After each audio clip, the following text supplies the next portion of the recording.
Hello, everybody, and welcome to Honey Badger Radio. My name is Brian. I'm here with Allison, and this is Maintaining Frame number 74.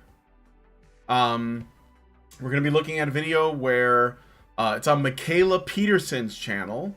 Mikhaila Peterson is the daughter of Jordan B. Peterson, and she has, I guess she does a podcast. I don't really watch it. I know that it's mostly about, it started off as something about the carnivore diet, which she has a lot to talk about in that regard, but she's been getting on other guests and stuff, and probably has more to do with her proximity to Jordan Peterson. Not that I'm throwing shade, because I'm not.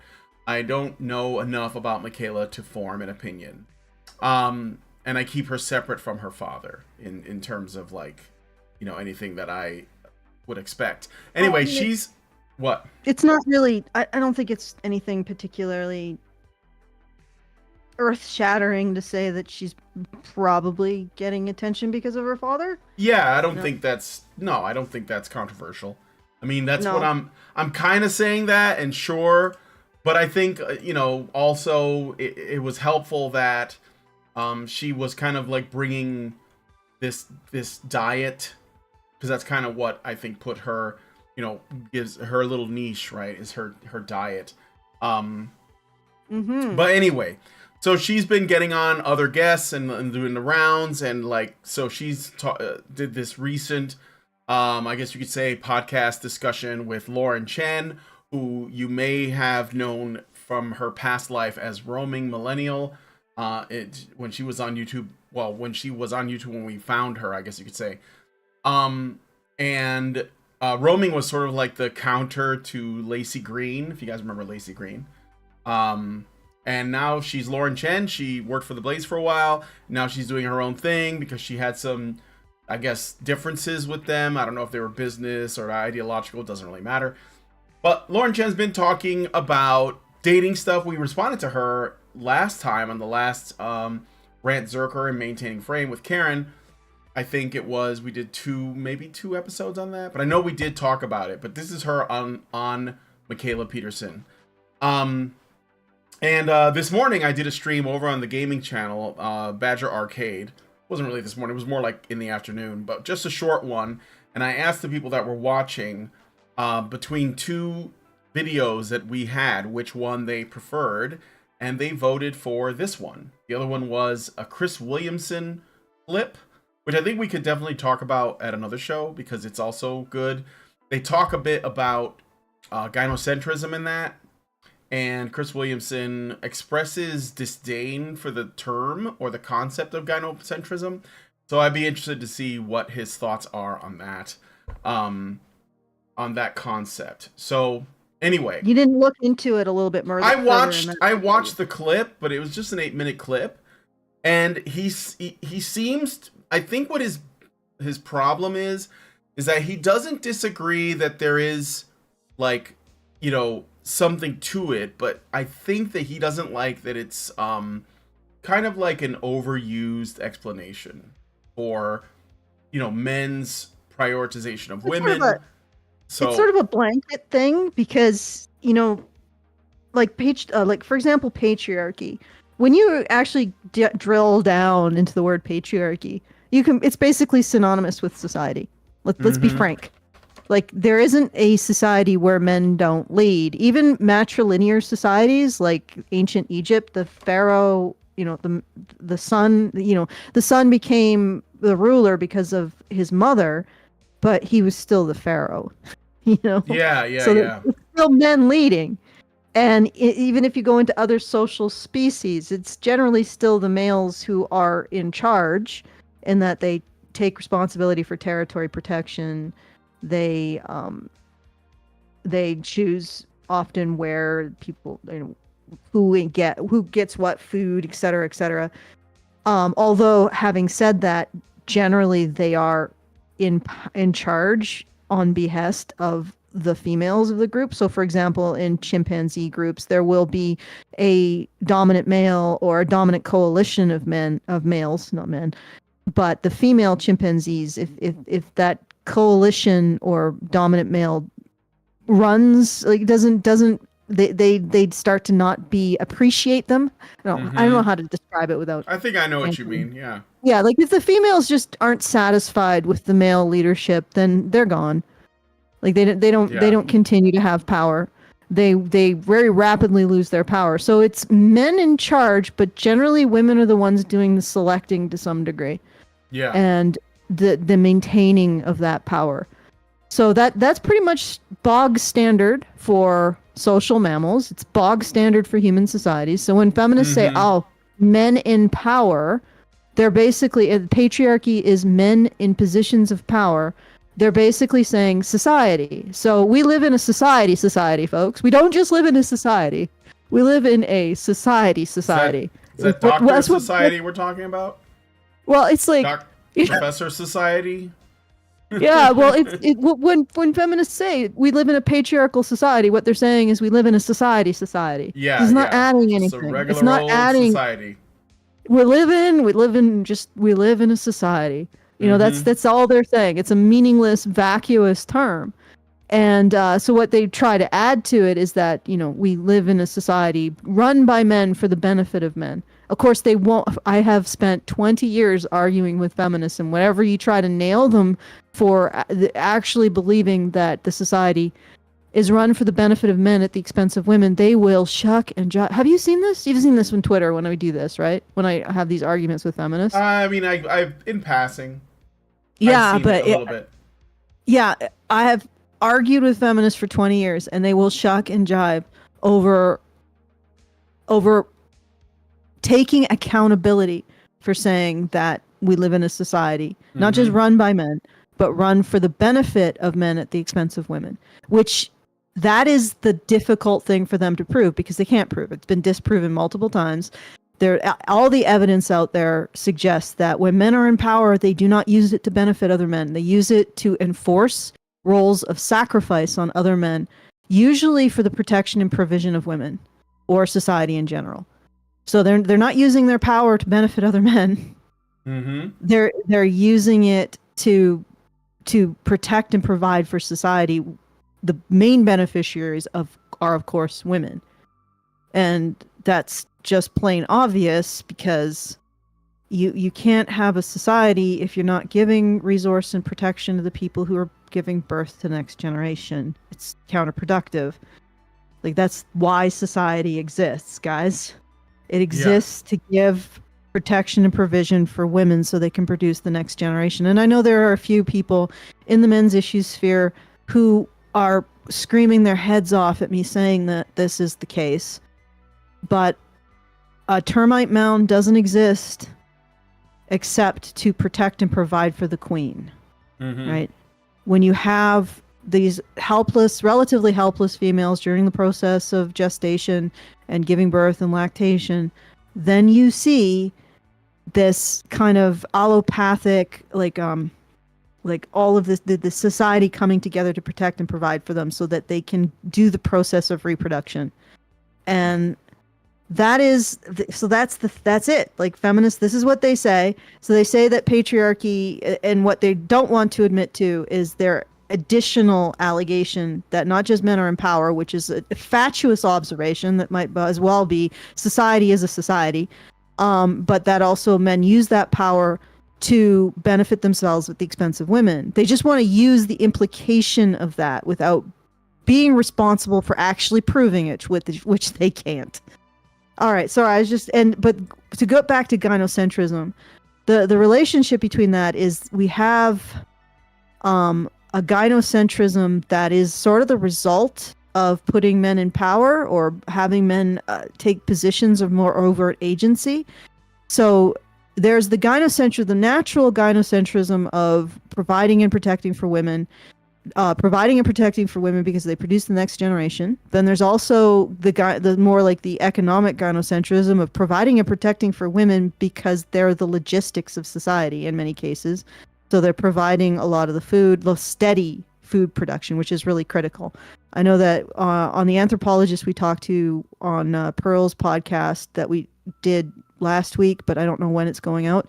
He said that that male hunters are more feast and famine, but the meat is necessary. That may be the case, but women as gatherers are more consistent in their production of food. Mm-hmm. So that is really critical to maintain. So we have like the economic gynocentrism, which is in the past, because women were so important to making sure people had water, had heating, had shelter, had grain, because women were doing like 12 hours a day grinding grain in the ancient past, which had an effect on their skeletal structure. Yeah. And you can see that when you look at that they had the arms of Olympic rowers. So there's that economic gynocentrism that women's work is so central to the economy that you need to protect them so they can do that work. You need to give them a relatively peaceful and quiet area to do their thing, which is usually the home. So that economic gynocentrism, that genetic gynocentrism, and then there's this kind of social gynocentrism. When you perceive that men have more agency than women, you're less inclined to care about their vulnerabilities. Like when you see somebody is strong, you don't recognize them as vulnerable. And furthermore, even if you do recognize them as vulnerable, it tends to lower them in your estimation so that you don't think that you should have to take care of them. So if you hold someone to a standard of strength and they fail to live up to that standard of strength and have vulnerabilities, you consider them to be disposable, which is sort of like a social gynocentrism. And then we have like an emotional gynocentrism, which I think our society is really going ham with, which is just this idea that men somehow need to give women self-actualization, which what? That's it's really like the most impossible position for men to be in. It's something that I think I mentioned to Teal Deer, and Teal Deer sort of refined into. We've given women so much resources throughout history, and at this point we're thinking of rights as yet another resource to give women. Mm-hmm. So it's never ending. It's a never ending search. Yep. For the social elevation of women. And that's that kind of gynocentrism, that kind of almost emotional, philosophical gynocentrism that I think we're sort of digging to the very base of. So like there's the different kinds, and I think people don't really specify. They just use it in a very general way. Yeah. Anyway, but let's continue, because that's not really what we're talking about right now. Yeah, no, I was just setting up. Oh, actually, I don't have to pick up Lindsay today. She's getting a ride home, so I can do the patron show. Well, that's up to you. I already moved it up, so whatever. Because I'm also like, I might as well tell you guys, I'm also doing like we put on a little a viewing through the writers retreat, which is like a patron group that's within the Discord. The viewing itself is available to anybody who just joins the Discord, so it's free. Even through BadgerNation.online, yeah. Yeah, just go through. So we're going to be watching one of the episodes of Agatha Christie's Poirot, and it's a mystery show. It's like a really classic mystery. Yeah, that's so much nostalgia. Isn't that Agatha Christie wrote those? Yes. Poirot stories. She is the best-selling author in all of fiction in all of human history, by the way. Really? Wow. Yes. Just fiction. Yeah. Anything. Science fiction, fantasy, romance, mysteries, horror, thriller, fiction, period. Best-selling author. Which one of you patriarchs allowed her to make books and be this successful? Where are we holding her back? Dude, you guys let one slip through the cracks. Agatha Christie. Yeah, get on that. Get on that.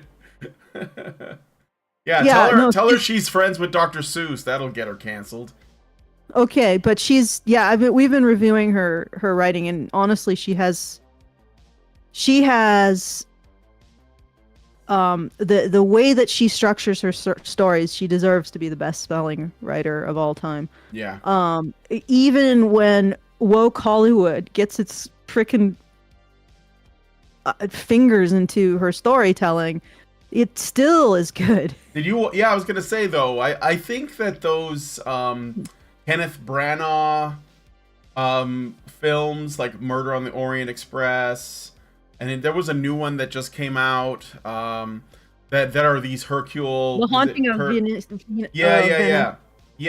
Those I think that from what I've heard, those are not really woke. I think they're just more or less. I don't know though. I don't know. There might have been there might be some swaps in there, but you can't really. Yeah, there was some swaps. But I mean, if that's the extent of what they can do, it's probably annoying. But it doesn't.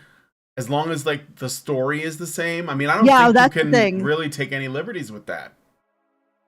No, you like the stories. It's really difficult to as long as you keep to the way that they're put together. It's really difficult to destroy these stories. Mm-hmm. For some reason, I can't. Oh yeah, no, there you are. Thank you. Yeah. So it is anyway. So we've been viewing Agatha Christie stories. Again, the viewing is free to anybody who goes to Beeger. Yeah. BadgerNation.online. Beeger is Badger's. Voyager is Voyager 6. No, sorry. No, sorry. Okay, that's really obscure. It's just the first Star Wars movie. Okay, so yeah, BadgerNation.online if you want to join us for the viewing, which is free to anybody who just comes. And then we're gonna have a discussion in the Writers Retreat, people. So that's gonna be patron only. About the use of intrigue in storytelling. So if you want to join us, you can join us at BadgerNation.online. And if you want to join the discussion, then become a subscriber at feedthebadger.com/subscribe. And we are also doing our monthly fundraiser, which I'm putting up right as we speak. So it might not actually be up if you go now, but it should be up within like 5 minutes or 5-10 minutes. But it's at feedthebadger.com/support. Do make sure to take the time to go there and put something in the hat for us, because otherwise we will cease to exist. You will be screaming into the void, and we will be the void. Yes. Yes. Yeah. Oh, yeah. Thank you. Give us some. Feed our badger. Feed the gigantic bat. Okay. Feedthebadger.com/support for that. And at any point during the show, which I see a bunch of you have already started, you can send messages. Yes, please do. To feedthebadger.com/justthetip. We get the full benefit of whatever dosh you send our way, and you get the benefit of being able to confuse us in a larger format without running afoul of YouTube's very sensitive feelers of censorship feelers. All right, so feedthebadger.com/support to help us out. Subscribe if you want to join us as a patron and also enjoy Brian's patron-only shows. And feedthebadger.com/justthetip to send us a message and a tip. Okay. All right, so before we get started, I do have some, well, you said it, super chows. So I'm going to go ahead and go through those. Thank you, Vexorum the Vane, for $20. Gives us a super chow. I guess this was earlier today, and says, leave a little light to show that you are there. Leave a little light to show that you care. Leave a little light to shine another's way. Leave a little light. You might need it someday. Is that a song? I don't know the song. He's not by the lyrics. Be a poem. It might be a poem. Well, it's definitely poetic. It's definitely... It sent it after the Friday show, I think. Definitely some prose. Yeah, this was... a tip for the Friday show. This was on the 21st, so... and then LOL maintaining frame 72, which I think is the one about the non-binary individuals that were clearly excluded and experienced the most severe form of bigotry and exclusion from the supposed women's tech conference. And he said, for $10, in normal life, my pronouns are he, him. When I talk with HR, my pronouns are she, her. If corporations refuse to accept this gender fluidity, then they are on the wrong side of history. Indeed. Smiley face. I think that's like sunglasses smiley face. Yeah, I think that's a sunglasses smiley face. My future's so bright I gotta wear shades. You know what? I accept you as a stunning, proud, and brave gender fluid person. Yes. Person of pronoun. So there Yes. you go. We you need. you live your reality. Yes. Day to day, male, but for the purposes of legal documentation, any kind of court hearing or dealing with HR, female. Mm-hmm. I think And that's not just gender fluid; it's gender practical. yes, it's. We shouldn't even call it fluid. We should just call it standard. And if HR gives you trouble, just tell them to go to college and learn something about science, Yeah. and stop trying to push their dark age beliefs on you. So anyway, Yeah. Fluffy Goat gives us $50. Thank you, Fluffy Goat, and says, "Thank you, Badgers, for all you do. You're not screaming into the void." Well, that's nice to know. Yeah, And maybe then, we are the void. well, yeah, maybe we are the void. And then Richard Bier just now gave us $5 and says, "So giving the vote to women is causing our civilization to revert to chimpanzee society. This might be one of the best arguments for repealing the 19th Amendment." I disavow. I do not want to oppress women more than they've already. Maybe giving them the vote is oppression because it forces them to make choices they shouldn't have to make. Maybe we can make the case that the vote is patriarchy. Well, I think they still say that despite the fact that women are a super majority voter, that doesn't matter. We still live in a patriarchy. Yeah. They make all the decisions, but yeah, we still live in a patriarchy. there's no vagina in the Oval Office, so. Giving the vote to women is causing our civilization to revert to chimpanzees. No. The point is that in every single situation where men are in charge, or males are in charge, it's usually women or females deciding whether or not they maintain in charge.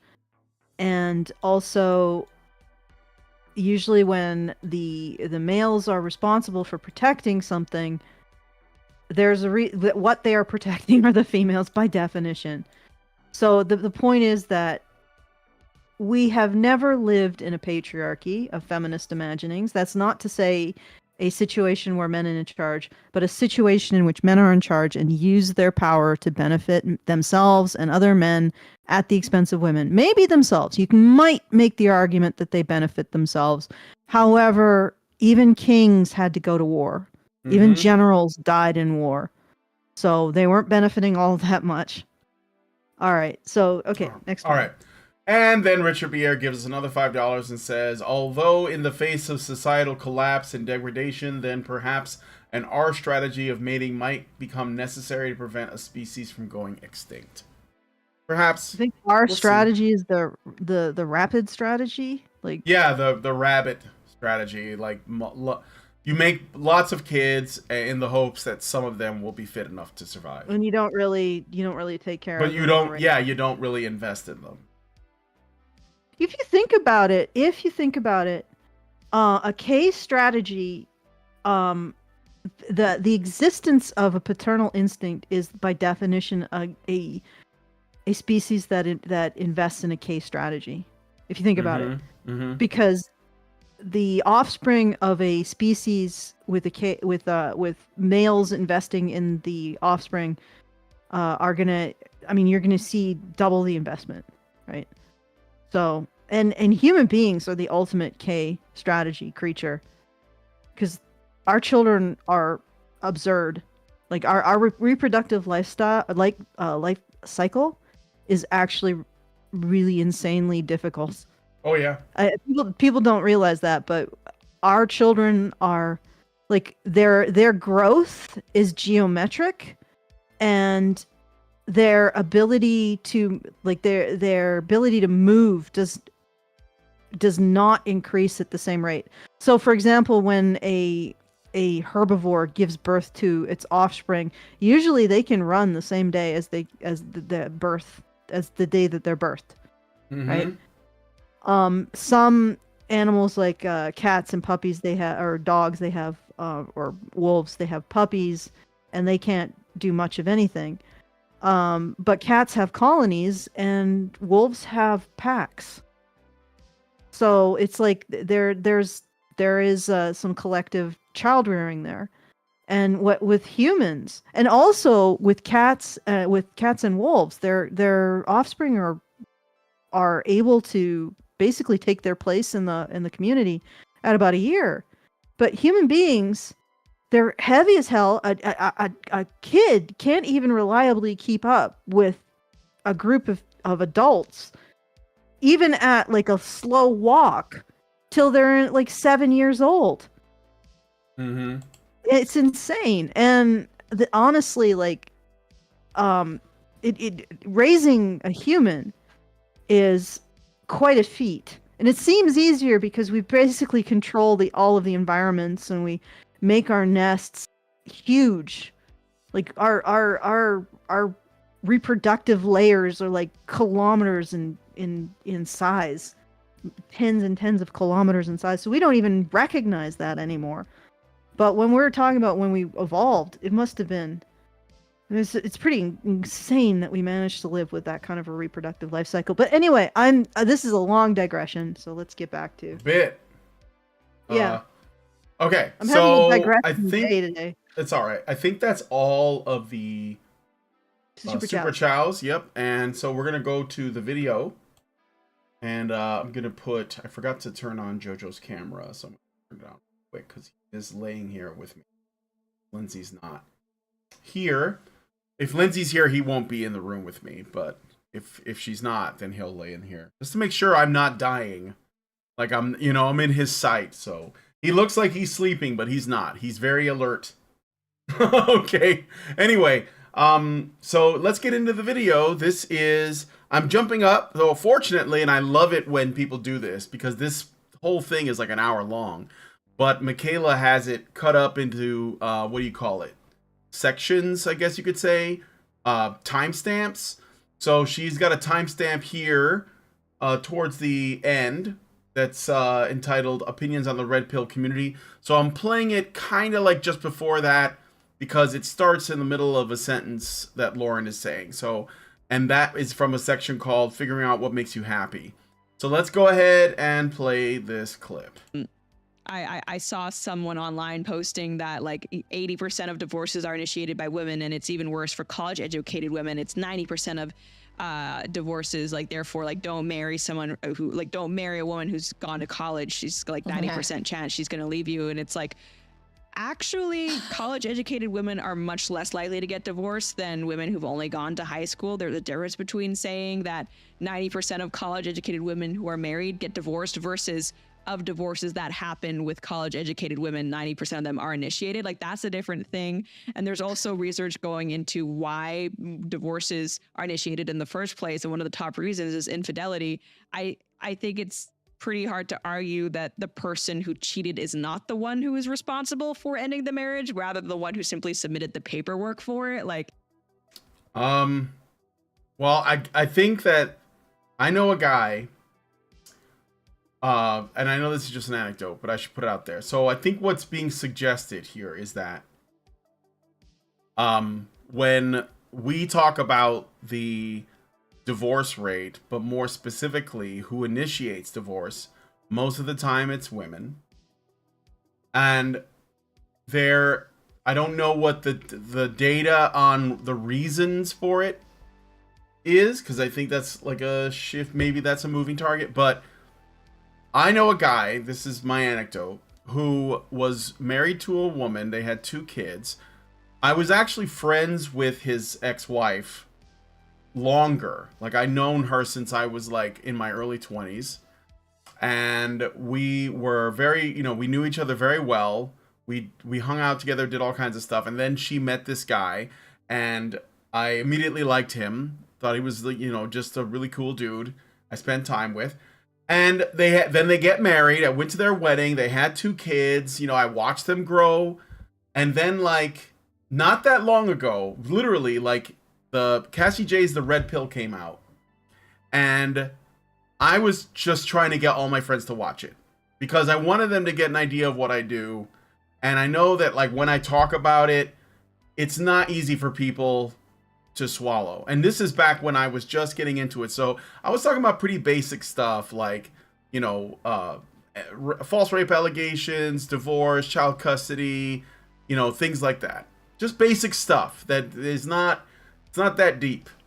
And I remember Lindsay and I was dating Lindsay, and we went to a pizza place in Chicago, and I was hanging out with my friend and his wife, and we were just, hanging out like normal, but then he brings up the movie. He's like, oh man, I watched The Red Pill. I thought it was so great. And I'm like, I'm sitting there with, and he's pointing to his wife. I'm sitting there with her, and I'm like, look, see?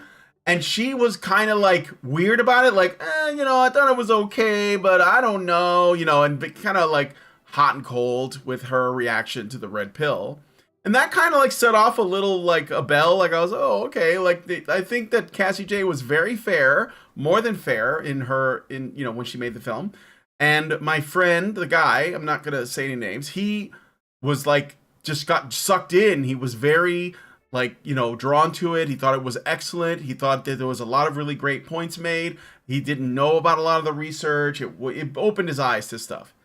And she was less enthusiastic. Like she thought, I don't know if this is true. And if it is, I think it's like, like he might get upset with me about something or whatever. Right. And I let it go. I changed the subject. We talked about other things.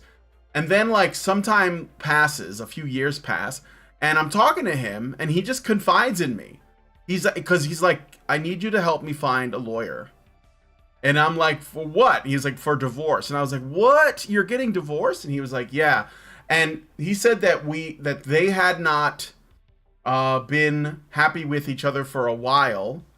But what had happened was they had agreed that they were not going to go through the process of divorce court and child custody, but that they were going to like not bring any lawyers into it and just make like a gentleman's agreement to just go their separate ways.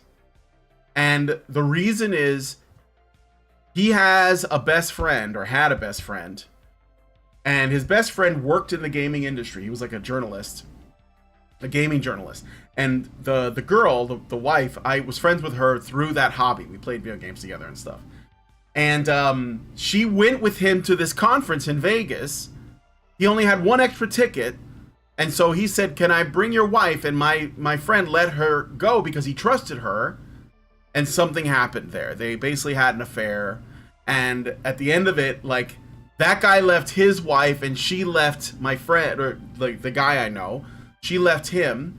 And now I think they're dating or whatever. I don't know, because I don't talk to her anymore. And this guy, he said, well, I learned, even though after all of that, they agreed they were going to go their separate ways, she went and filed the papers behind his back. So she went to lawyer up on him, and he wasn't prepared. So I had to get him in contact with some people. I don't remember who I sent him, but at the time, I think I directed him to NCFM and A Voice for Men. And there was this woman who I had interviewed not long ago, well, at the time I had, and who deals with divorce courts, and I had her on the show. And yeah, so she initiated, she was the one that was cheating. And so like when Lauren says, oh, infidelity is a big thing, it's like, yeah, but who's doing it? Because like, that's kind of left out, you know what I mean? That sort of reminds me about this this study that's doing the rounds, that relationships in which one partner becomes critically ill are more likely to end if it's the woman. Mm-hmm. But there are certain things about that aren't reported. For one, it doesn't actually show that men are leaving. It just shows that the relationship ends. So it could be the women leaving the men. Yeah. Right.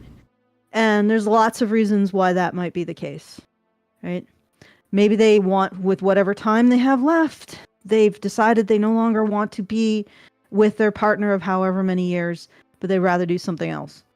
Mm-hmm. Or other thing is that when a woman is critically ill, because women tend to have part-time in a relationship, they're more likely to have part-time jobs. They're more likely to be doing things at home. If they become critically ill, their male partner not only has to take on the role of being a primary provider, but also primary support. Like, and that's like it's a double weight that gets put on men when a woman gets critically ill versus when a man gets critically ill, because usually insurance will cover the costs of taking time off. Yeah. So that's one thing. But the other thing is that, and this is another thing that they don't mention, for whatever reason, the relationships with the women were shorter in duration than the men's relationship. So and no idea why this is so, but it's actually a really critical point. They were comparing relationships of greater duration to relationships that were shorter. And it's like, yeah, you can't do that. If you don't control for that, then you're not finding much. And they didn't control for it. They just mentioned it in passing. Oh, well, this could be could have something to do with it. Well, yeah. If you're looking at whether or not a relationship of 20 years falls apart because one partner gets ill versus a relationship of 2 years, that's not the same. That's not the same. It doesn't mean the same thing. So what could have been happening is that for whatever reason, these men were critically ill, but they were in longer relationships. And these women were critically ill, but they were in shorter relationships, so that's why they imploded. So it's a very flawed study, and it doesn't say anything what the headlines have been saying, which is, oh, those feckless men, they just leave as soon as you get sick. No.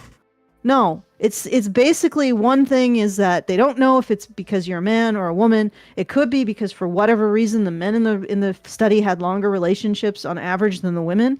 Mm-hmm. It could also be that the women are deciding to leave. And one thing is the women might stay with the men because you're not going to get an insurance payout for your ex-husband. Let's be honest. If you're just going to look at it mercenary wise, if you leave the relationship, you're not going to get his insurance money. Yep. Presumably. Or at least it's going to be more difficult. So you might as well stay, wait it out, and, at the end of the road for women, there's a payout. It's not the case as much for men. So there's that factor too. And it's mercenary, but it's true. And that wasn't looked into.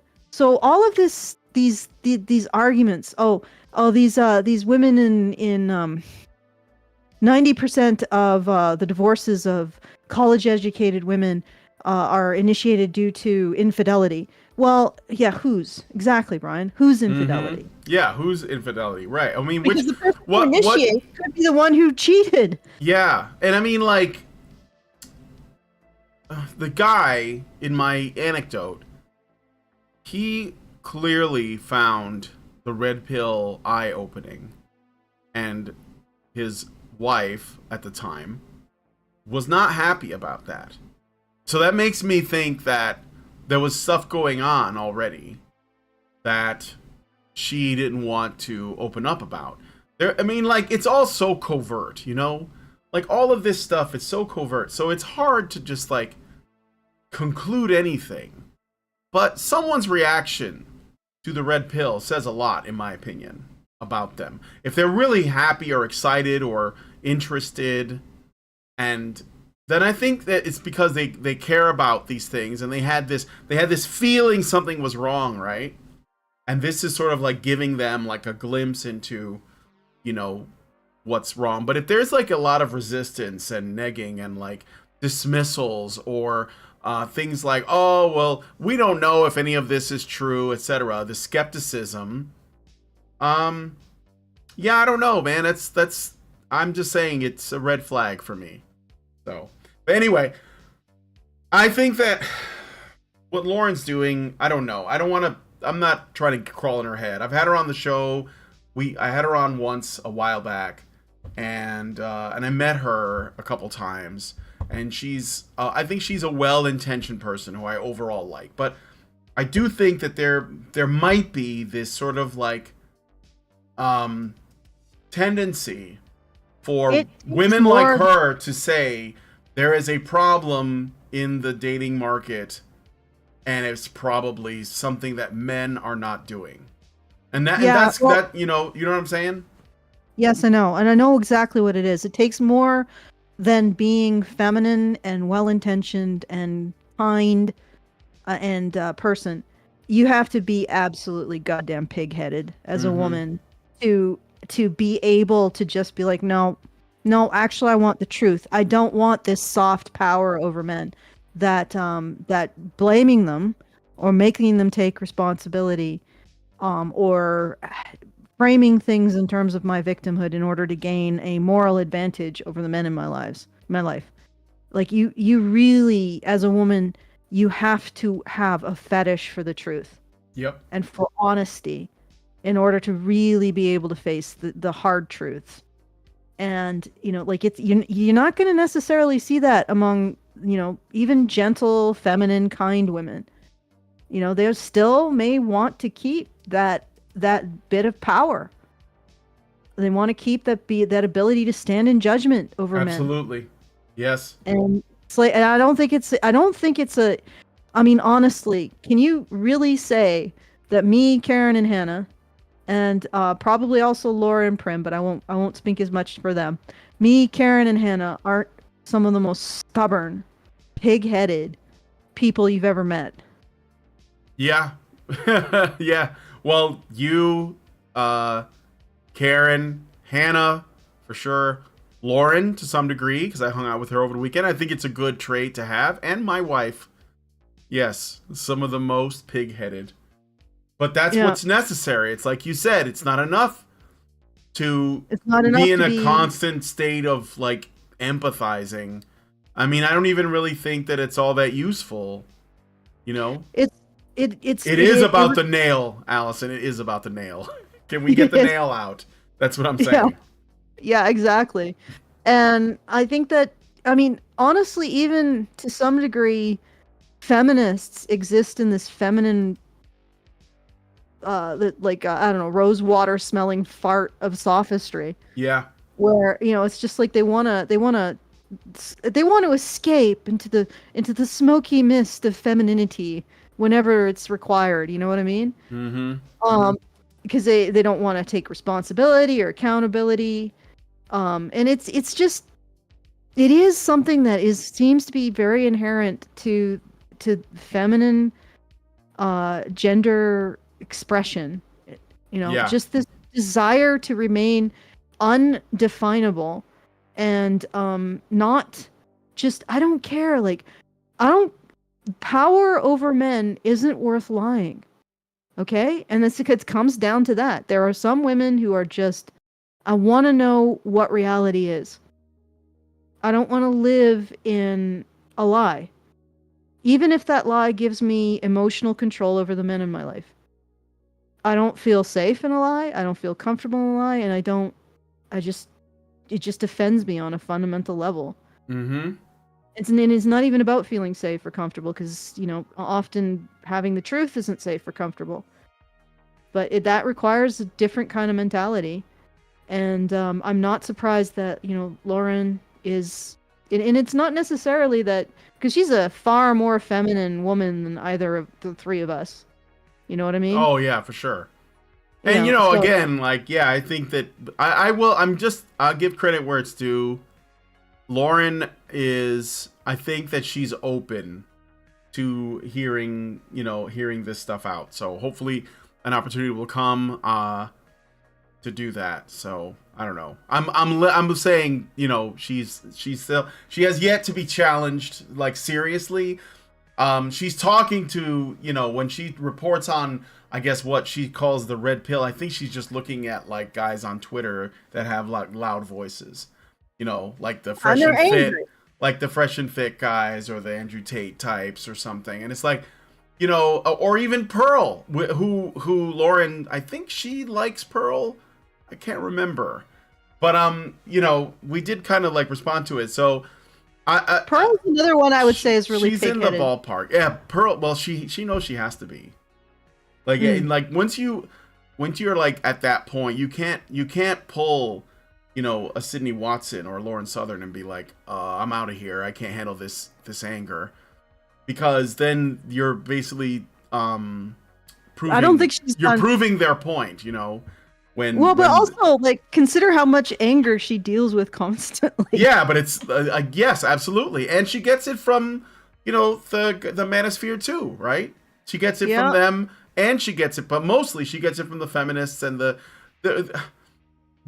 feminist radicals, obviously, but also the establishment feminists, if that makes sense. Like the people who call themselves conservatives, but they're just feminists, and they're just trying to maintain a status quo of feminism before it was essentially annoying. There's two branches of feminism. There's no conservatives and there's no left or right. There are two branches of feminism. Yeah. The feminists who believe that trans women are a thing and the feminists who don't. Yeah. And that's it. That the there's feminists no left who believe right. that trans women are women and the feminists who believe trans women are men, therefore they're patriarchy. That is basically that is the political divisions in our society at this point. There is no point talking about Democrat, Republican, Libertarian, conservative, fiscal conservative. That is the fundamental political distinction between the two camps at this point. Mm-hmm. Feminists who believe men can escape their original sin by becoming women, and feminists who believe that men can't escape their original sin, that men are always lesser morally than men.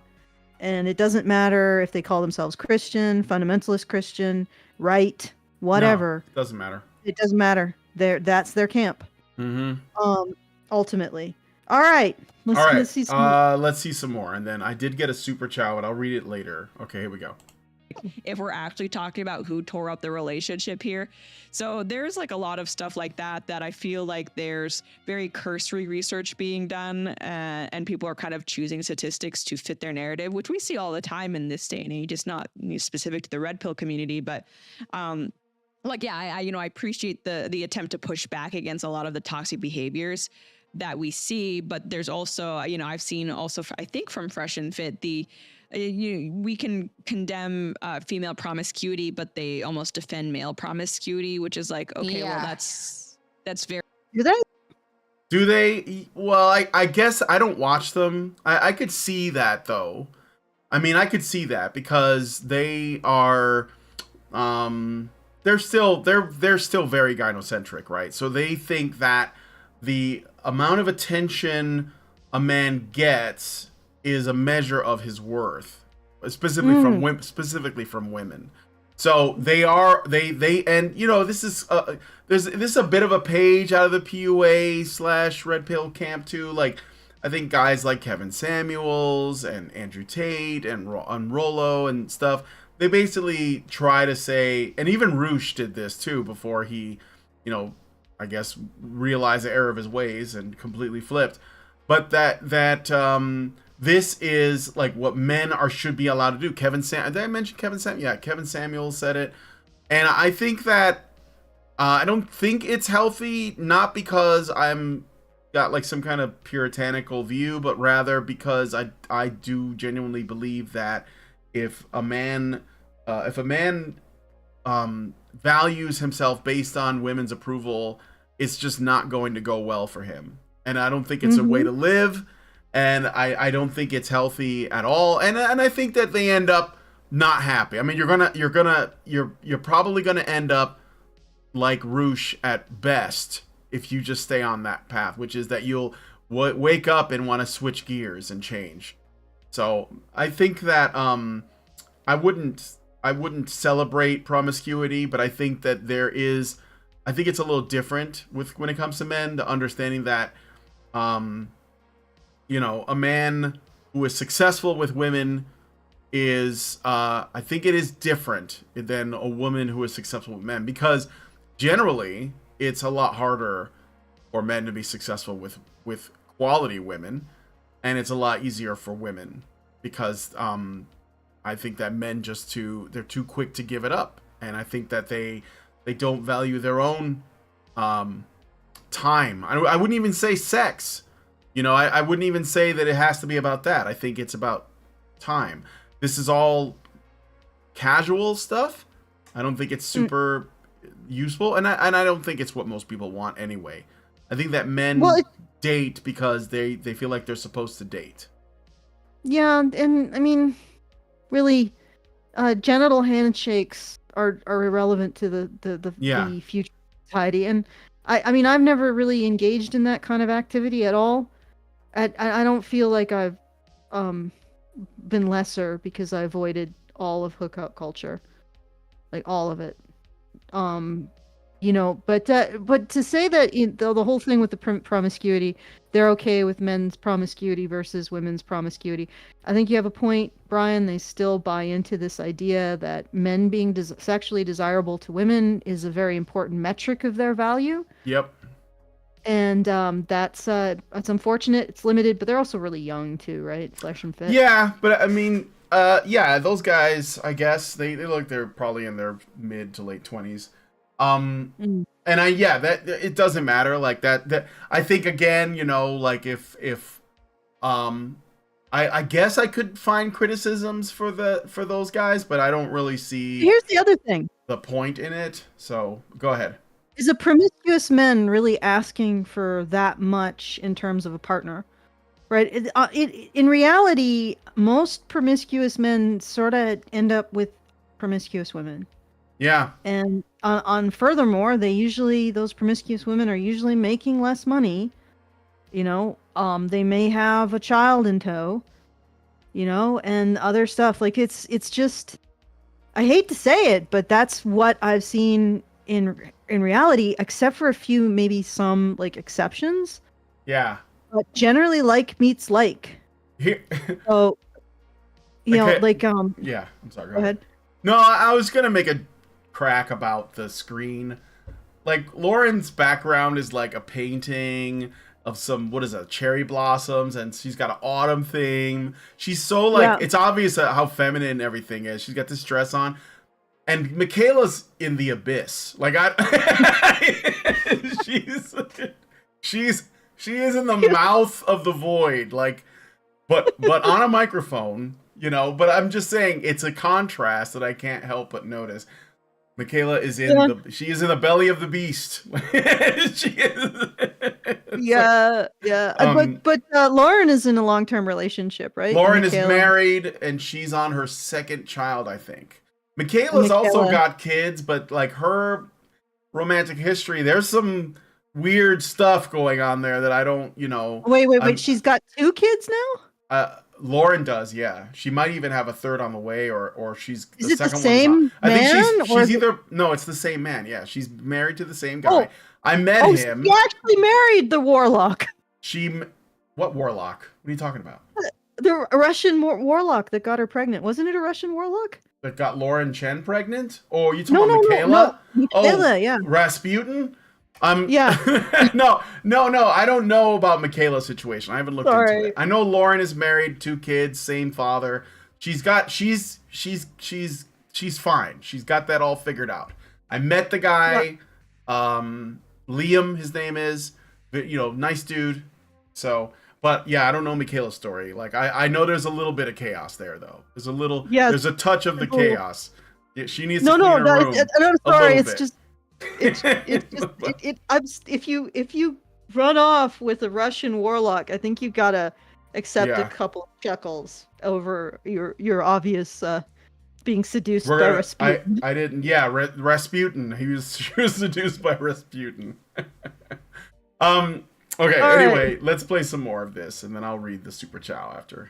Very strange, and like if I often hear feminists being called hypocrites. I don't know how you can have that position without it also being very hypocritical. All right, but here's the thing. Fundamentally, people who are red pilled, like, or at least in the manosphere, some of us don't give a crap about the promiscuity of anyone, aside from being like, well, maybe that's not the best way to structure your life, right?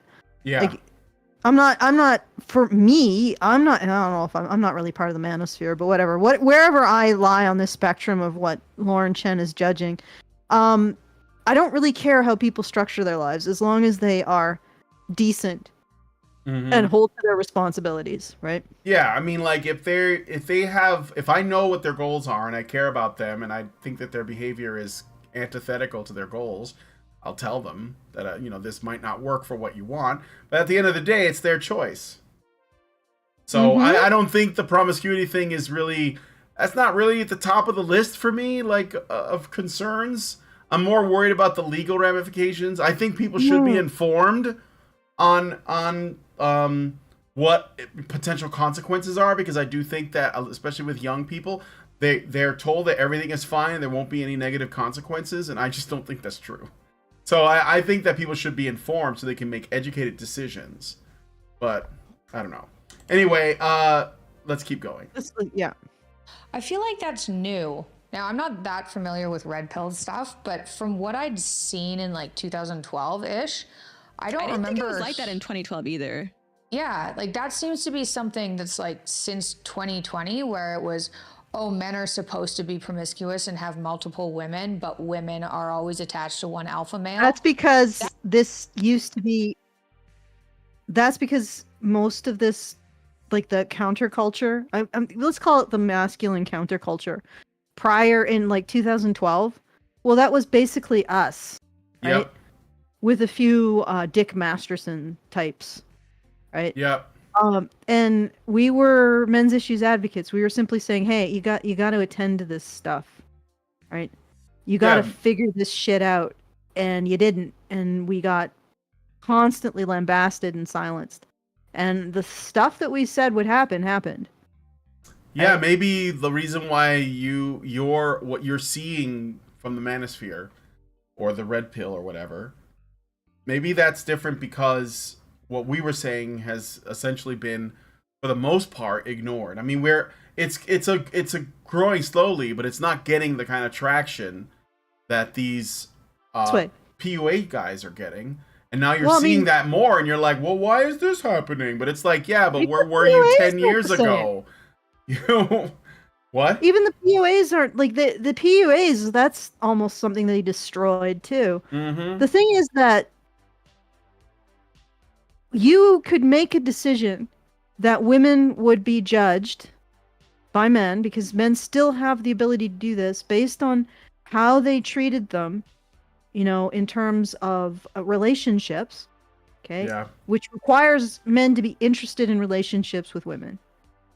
But you never addressed the tremendous problems that men encounter in attempting to pursue relationships with women, long-term relationships with women, the destruction, okay? That the things that we brought up about how men, you know, like in long-term relationships, the vulnerabilities that men have in long-term relationships, the custody issue, the lack of support for being victims of domestic violence and spousal sexual abuse, the issues with alimony and child support, and the fact that a woman can walk away from a marriage, but a man can never walk away from his responsibilities he assumes on marriage. So divorce doesn't really exist for men.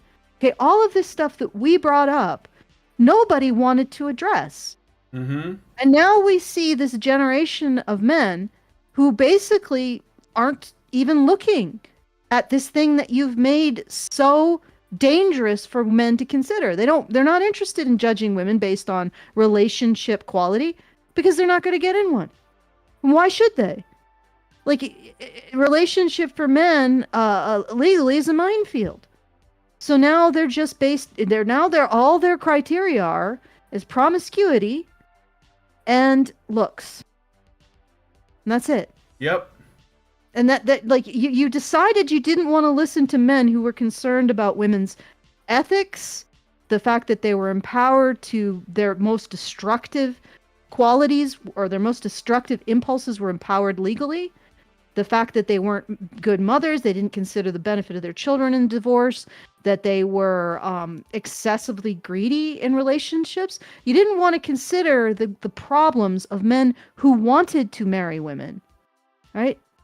Yeah. So you ended up destroying that group of men. And now the men who are left, the men who remain that want to engage with women at all, are the top 10%, you know, like the top 10% on Tinder, and they are setting those rules. Like, you already decided you have no interest in the vast majority of men who just want a reasonable woman to settle down with and have a relationship. And they want reasonable risks when it comes to that. You didn't want to listen to them. So now you're listening to the men who want anything to do with women, which is just sex. And this is what they have to say, which is some of the most shallow and, yes, hypocritical stuff. But, you could have listened to the men who were more mature, who had mature problems and questions about the situation. You could have listened to them and listened to their issues then. You decided to silence them, or not you in particular, Lauren, but in general, women's strongest voice, their most loudest voice, decided to silence those men and ignore them, and in some cases violently protest their meetups, violently protest men talking about being victims of domestic violence, suppress all of the evidence. I mean, you didn't want that. So guess what? Those men who wanted that from women ceased to exist in any appreciable numbers. And now the loudest voices are the men who just want to fuck you. Yep. And yeah, they're shallow, hypocritical, selfish, but that's what you've selected for. And guess what? The selection pressure is still ongoing. And this isn't the final form. Because you are not just selecting for men who only are interested in women's sexuality, because you will not address men's concerns with relationships with women. Like, what do you think is going to happen? They're just going to opt out of relationships with women and go for the lowest common denominator. But there's a step after that, because the pressure is still on men. Because obviously people like men like Andrew Tate are horrible misogynists who are horribly oppressing women. So, and their concerns are also going to be ignored and minimized, and they're going to be shamed out of society, because ultimately the pressure is that this society doesn't want men at all. It doesn't want men to be part of it. Like, I mean, think about the messaging. Yeah. The future is female. Masculinity is toxic. Men are privileged. Their predominant action in this society is oppressing women. This is a society that doesn't want its men to be a part of it. And at some point, and we've gone through the men who are willing to invest in a society in terms of being the pillar of the community, who has a family and does his work. And we've gone through the playboys. Like, that was the last possibly pro-social way that a man could be seen as a man, is generating sexual desire for women. We've gone through the playboys. The feminists don't like them either. They think they're misogynist. What's after that? Well, at that point, there will be absolutely no way for a man in our society to engage with it and be perceived to be pro-social by that society. So in other words, you have decided that men don't belong to this society. And then at some point, men are going to wake up and realize, well, if I'm not actually part of this society, it doesn't matter if I take up arms against it, because it's not my society. So after Andrew Tate will come the C people. And that's not going to be fun. I mean, we can maybe stop that, but not on this trajectory, not with this increasingly alienating men from our society. And incidentally, I don't see, if men do eventually decide to agree with our society's opinion that they don't belong, I don't see why we have any moral right to judge them if they take up arms against us. Like, think about it. Like, if we've told them, okay, yeah, you're not part of this. You're not part of our society. You're part of the other. You're outside. You're outside the city walls. Once that happens, can you really... We aren't going to be in a position to judge them if they take up arms against us. Like, honestly. Yeah. That's where it's going. That's the trajectory. I'm not saying that we'll necessarily get there, because maybe something will change. Maybe we'll start listening to men's concerns and taking them seriously and saying, no, actually, you are part of our society. We really do need you. And men don't even have to take up arms once they're put outside the city walls. The fact that we're putting them outside the city walls is going to screw us long term, even if they do nothing outside the city walls, but just, erect a shanty town. Because guess who's running everything that keeps the city running? So we're just pushing out everyone at the group of people who are primarily responsible for keeping the city running. We're pushing them out of the city walls. Eventually, the city is going to be choked in its own shit. This is completely untenable. And like I said, men don't even have to take up arms. They can just be like, okay, I guess you kicked us out of the city. They don't even have to do anything. This is just us passively throwing them out. Being like, we don't want you. Future is female. Go away. Go away. We don't need you.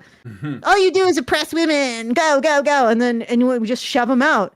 And then meanwhile, we're shoving out our plumbers, we're shoving out our electricians, we're shoving out the people who are the men responsible for our logistics. We're just shoving them out like higgly piggly. Go, go, go. Well, eventually that's going to catch up on us even if men do nothing. So, goddamn, ladies, you got to start seeing this with a little bit more of a systems attitude rather than, I find that this particular line of inquiry is embarrassing me, and also I find it uncomfortable. Well, at some point you're gonna have to stand a little bit higher up and look a little bit further than your own comfort. Mm-hmm. Because believe me, there will come a point in time, if we don't stop this trajectory, that you will be nostalgic for the days of Andrew Tate. Yep. All right. I guess so. I got a super chow. I should probably read the super chow. So I got a super chow from Plain Dane for $5, and he says, grain isn't as nutritionally important as meat. In fact, you live without, and monocrops are horrible for ecosystems. Without it, we wouldn't have evolved into the top of the food chain. Honestly, from all the shit I've seen from it, seems like we should have gone the route Neanderthals went. It would have been better. This shit. I imagine if the artificial womb becomes a thing. I honestly believe that would make women obsolete, because let's be honest, the only useful thing a woman has is her pussy, specifically her reproductive system, but the bias courts have debased having a child. Furthermore, more women need men to procreate. So the only women have over men is that they can give birth. They still need a man for that. That's why it annoys me when people use birthing as something so special to women that it makes them superior, even though they need men for not just for getting pregnant, but to be able to survive while pregnant. Linemen, sewage workers, firemen, doctors, truck drivers, cattle farmers, butchers, contractors, etc. We built this world and we keep it running. Worthless C words. Okay. Thank you, Plain Dane. What? All right. First of all, that's not completely correct. Without grain, we wouldn't have modern society. In fact, the legionnaires, the Roman legion was paid in bread, and when they didn't have bread, they tried to pay them in meat, and they got revolts. Bread isn't actually that bad when you're talking about like a lot like societies where you need a lot of labor. Like you need the calories and the carbs to be able to do that kind of labor. I mean, look at athletes; they do eat carbs. And in order to fuel that level of performance. So I think this is a little bit overstated. Mm-hmm. The importance of grain. And I mean, other than that, yeah. I mean, currently men really are responsible for the majority of society. I think that it's not correct to undercount what women contributed throughout history prior to the Industrial Revolution, because a lot of the Industrial Revolution was taking over women's work. In terms of producing material goods in the home and particular cloth and utilities. So, yeah, I mean, right now we're in sort of a very unique age in which women as a whole are not as critical to the maintenance and running of society. Their women's work isn't as critical, but there was a time where it was, and it's not a good idea to necessarily extrapolate from what's happening today that this was the case of all of history. It's what I was talking about when we talked about like economic gynocentrism. Anyway. Yeah. Well, thank you for the super chat, Plain Dane. Feel free, guys, to send us a super chat by going to BeTheBadger.com/just the tip. All right, let us play some more of this. That seems to have popped up in the last like 3 years. I don't even know how that started. Because Cassie J, like, she did a movie called The Red Pill, and it was basically just about men's rights issues, which I think are very important, and kind of criticizing a lot of the more radical parts of modern day feminism, which again, like, I think if that's all it was, I'm on board with that. And I think there are some people. Okay, but were you at the time?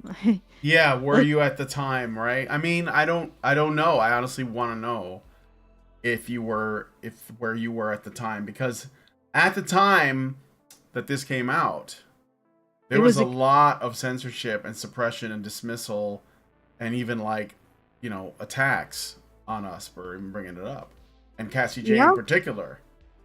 Yeah, like at the time, I know people don't realize this or don't remember.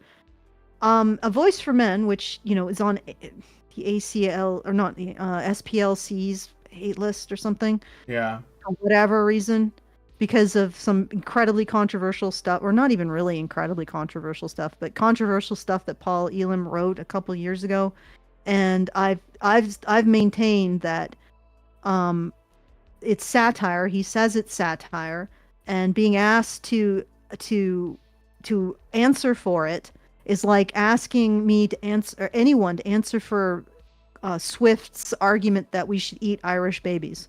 Yeah. Like, yeah, that's satire.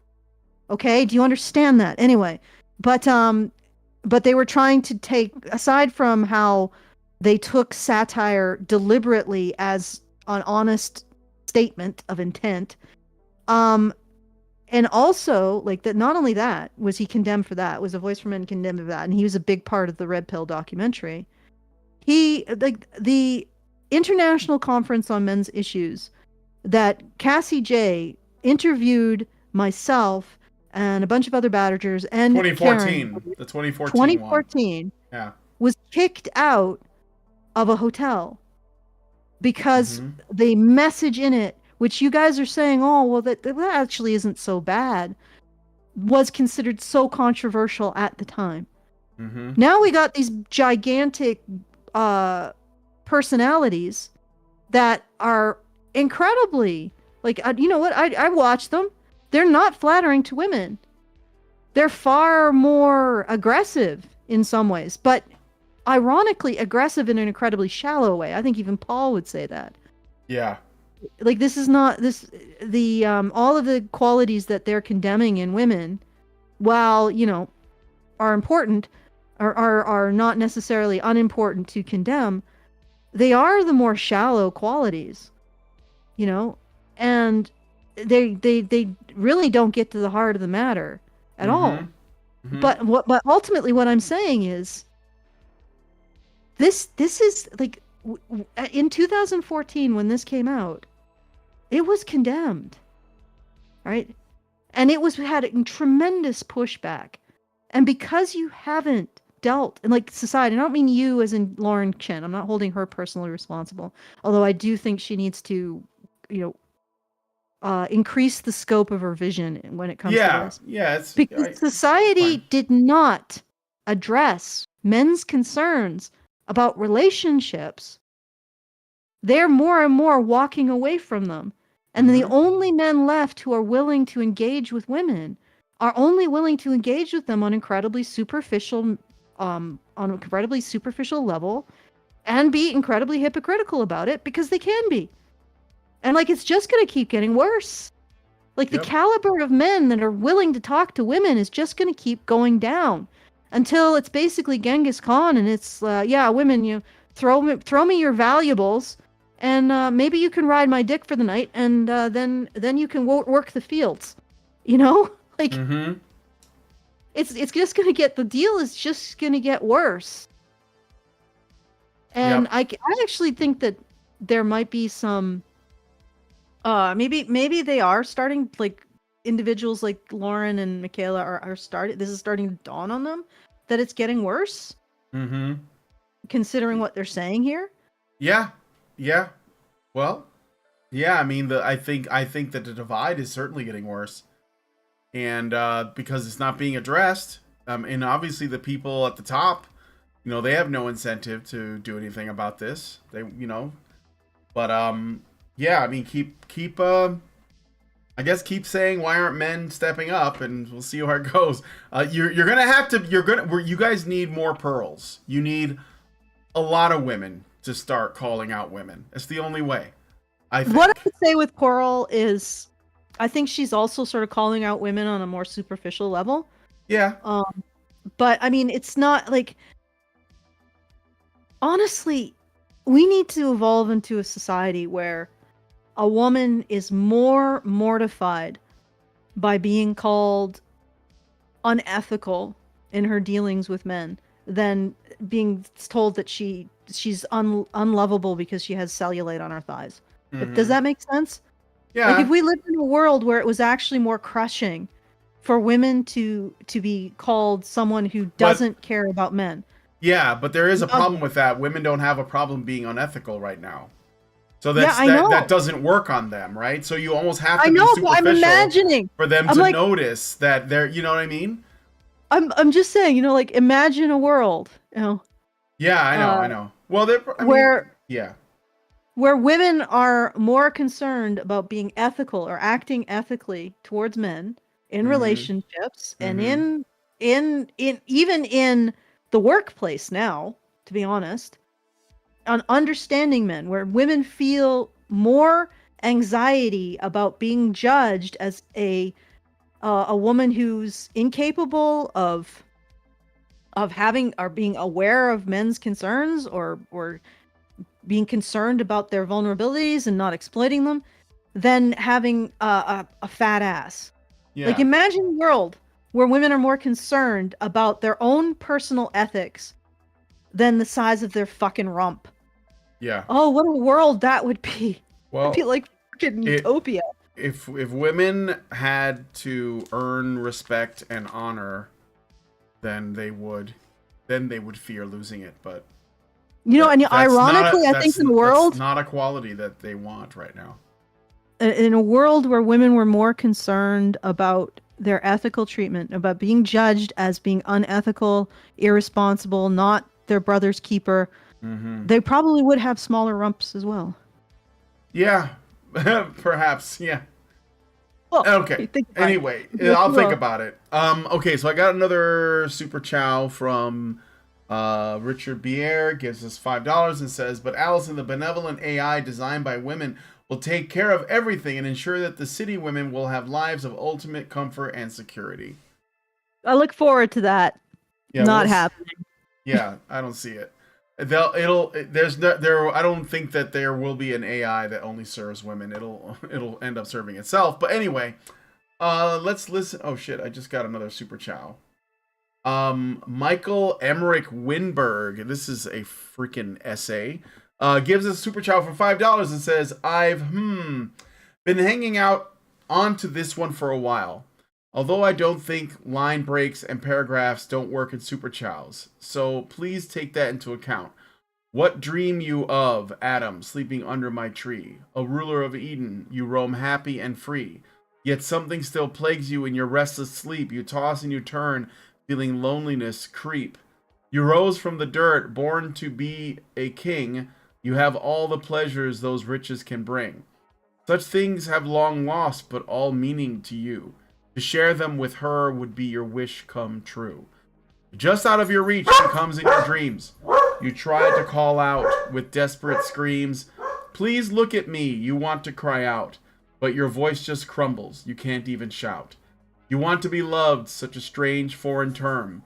But so says your soul, as in anguish you squirm for that fair maiden with the long flowing hair. You'll tear out your own rib and lay your heart bare. So be it, young Adam, I'll grant that desire. With her you'll face anything, no matter how dire. For her you shall bite the fruit, leave paradise. You boldly proclaim as you gaze at her eyes. A journey together with hands gently held, you leave this walled garden where your child selves dwelled. I'll watch all your actions, creatures of sand, build Eden anew from this empty wasteland. And when your time ends, and you meet me again, we'll both look at your life and all you have gained. Gained. Okay. You've faced the world's challenges both side by side. You've shared all your hardships with nothing to hide. You'll talk of your love, this feeling you've nurtured, sometimes filled with joy, else it was torture. You'll thank me for this gift whose name you now know, but that man and woman you gained on your own. Well, thank you for the lovely poem. About Adam and Eve, Michael Emmerich Winberg.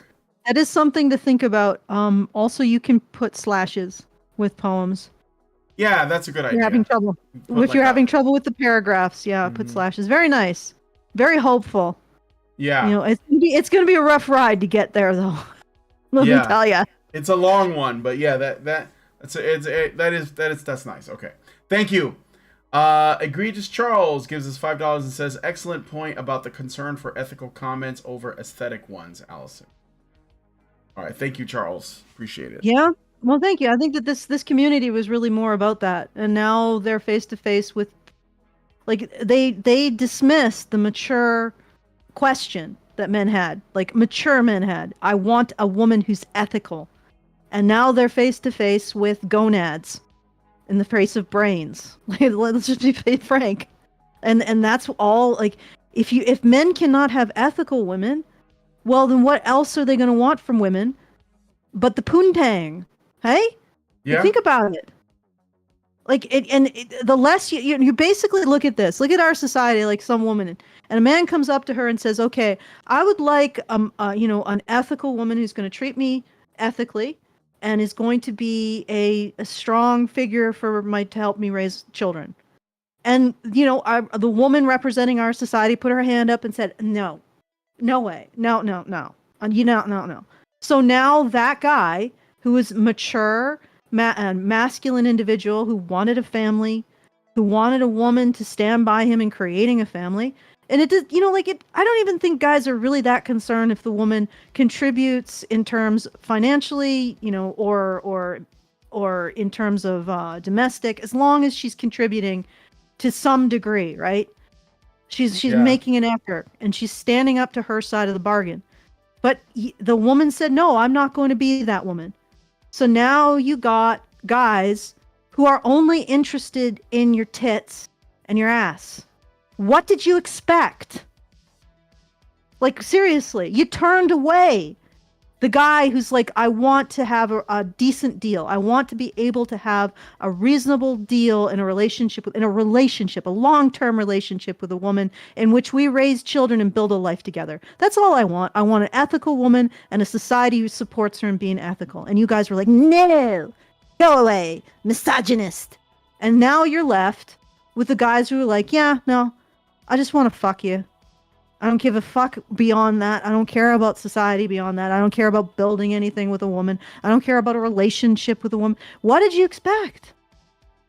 Like, and the funny thing is once again, you are saying, you want a woman, you want a woman's sexual desire. You want women to desire you. What an incredible misogynist you are. How dare you want women to desire you sexually?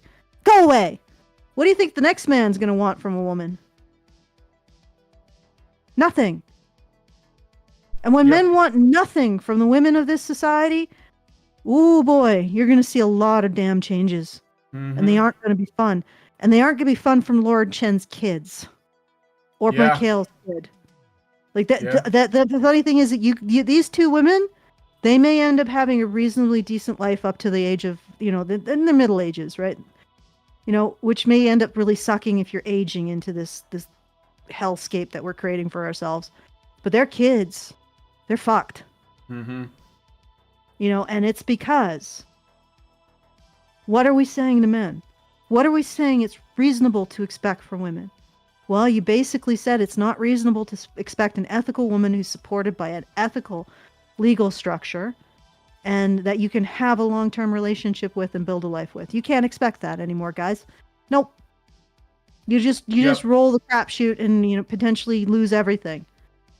So the next group of men basically are just interested in sex, right? And that's what you created. If men cannot judge you on an ethical level, they'll judge you on a physical level, and then if they don't want anything from you, they won't judge you at all. And that's going to be a very interesting society to live in. Yeah. All right. Let's play more. Okay. Who still speak on that, and that's great, but there's also like very weird narratives that they've started inserting surrounding relationships, which is where I'm like, I don't know where you're getting this, where they're basically telling men not to be in relationships with women at all, and it's like, you sound like a rad femme, like you sound exactly like a rad femme right now. Okay, all right, wait. A man can be in a relationship with a woman, that's fine, but he's not just in a relationship with a woman, he's in a relationship with what she can do legally to him. Yeah, she's in a relationship. He's in a relationship with a woman and the state. Yes. And so, and she knows that. I mean, So what the heck is this? Where is this coming from? Like, go ahead. I don't understand. Like, if she can understand the problems that the state brings to relationships between men and women, why she can't understand why people would say, it's not a good idea. Mm-hmm. All right. Yep. I mean, I've heard that some things are getting better, like custody is getting better, so that's good. But yeah. But still. Yeah, no. I mean, it's still a problem, right? Yeah.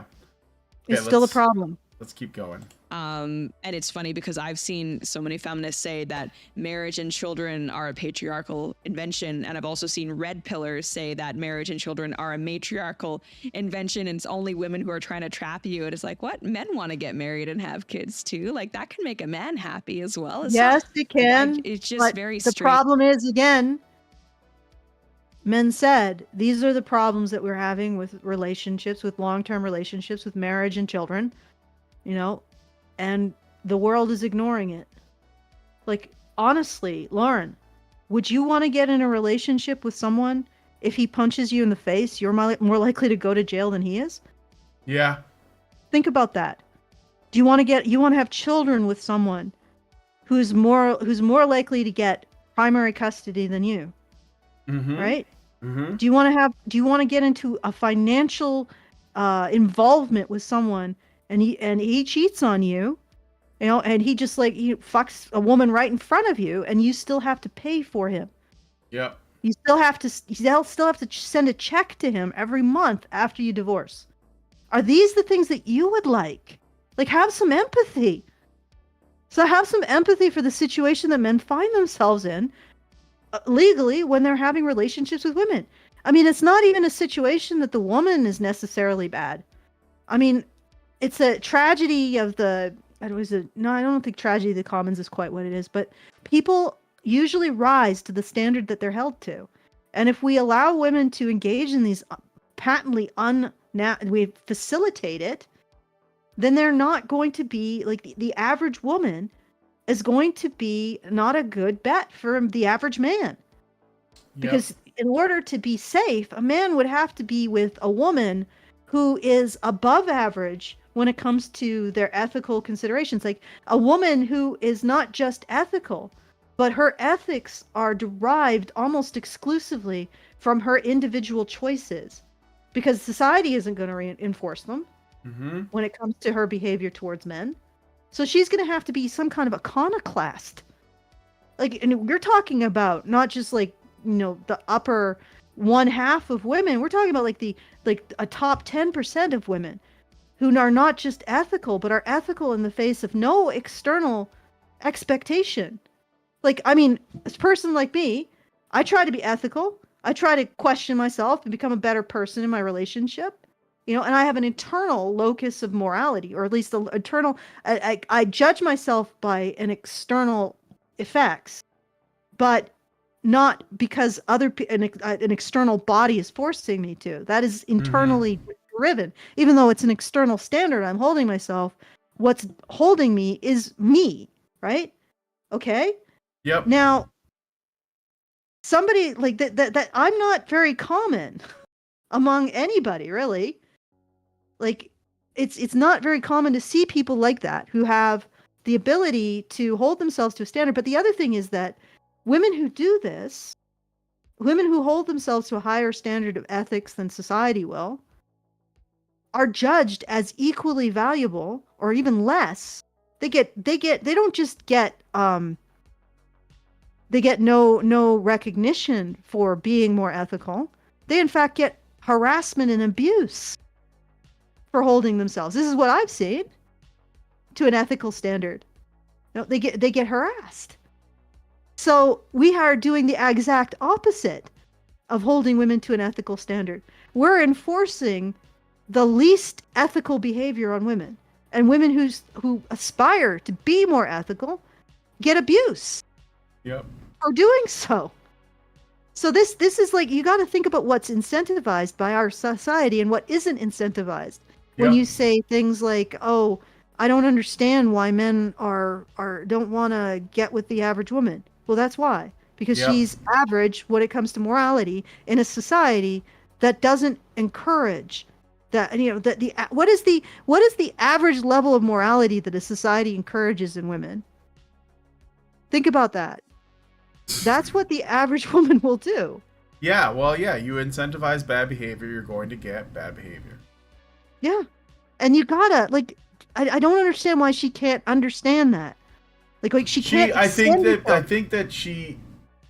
I mean, the only thing I could figure is that she's like, well, I would never do that. Therefore, women probably won't do that. I guess, but it's like, no, you're not all women, and you haven't actually been put in a position where that is tested yet, because you might be able to. I don't know her, but it's not off the table as far as I'm concerned, right?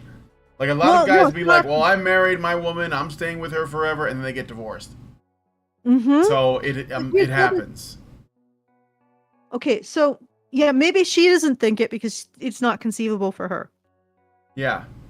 But she just used the empathy that women are supposed to have. And just imagine, for example, like I use the example of, do you want to be in a relationship? Does Lauren or Mikhaila want to be in a relationship with someone who can punch them in the face and get them arrested for it? Mm-hmm. Do they want to be in a relationship with someone who can rape them and they have absolutely no recourse if they get pregnant to avoid being a parent? Yeah. Because that's the situation men are in. If they get a woman pregnant, even if that woman raped them, they're liable. Like this is the realities. And if you're a woman who's like, oh, I don't understand why men would not want to be in a relationship, you got to understand those realities. You got to sit with them. Just sit. Just don't be like, oh I'm being judged. I feel blah blah blah. Just sit with it. Just imagine that. Look at your partner. Okay, imagine you were in a relationship not with like a guy who's bigger than you, but a manlet who you could not, because you avoid the physical difference, right? Yeah. But just imagine, we call them short kings, Allison. A short king. Yeah, short king. Okay, yeah. Imagine you're with a short king, just to neutralize the physical difference a bit. Okay, but this short king can abuse you, and you're more likely to go to jail than him. He can rape you, and you will still be responsible for any child that is produced by that. Okay, he can divorce you, have sex with a woman right in front of you, divorce you, and you still have to pay him for the privilege of the divorce. He can take whatever kids you have, and he's more likely to have them, most weeks, every weekday and every other weekend. And, you can take them every other weekend, so he gets a time off to go have a bone his girlfriend, right? So you're basically his babysitter, right? Would you really trust men if they were part of a society that didn't hold them to a higher standard? Mm-hmm. Would you trust men if you had to walk down the street and know if he threw hands that a crowd would form around you cheering him on? Would you do that? Would you be willing to get into a relationship under those terms? Now think about it. Yeah. Now think about what men face and ask yourself why they don't want to get in a relationship under those terms. And until you fix those terms, to be quite frank, I don't think I will ever advocate for men to get into relationships. Like, I know they will, because it's just, that is the thing, but I want them to think carefully about that. Yeah. And I want their partners to think carefully about that, to internalize it and understand it, and let it inform their attitude. Mm-hmm. Okay? If you want to be a partner with a man, internalize that reality and let it inform your attitude. And then you might be more safe to be partner with. Yeah. Okay. Okay, let's keep going. I think a lot of the people in those communities just need to go outside and touch grass and speak to someone of the opposite sex who is not online, frankly. Well, I'm glad you've noticed that too. I think the reason why I was kind of on board with red pill things was because it was different. Just like liberals were different pre-2012. I swear the red pill community was different too. And it was more based around men's rights and less based around women hatred. I don't think those guys hate women, first of all. And we're still here, Mikhaila. We literally talked to your dad like some years ago. We're still here, and we're still talking about the issues that we talked about back then.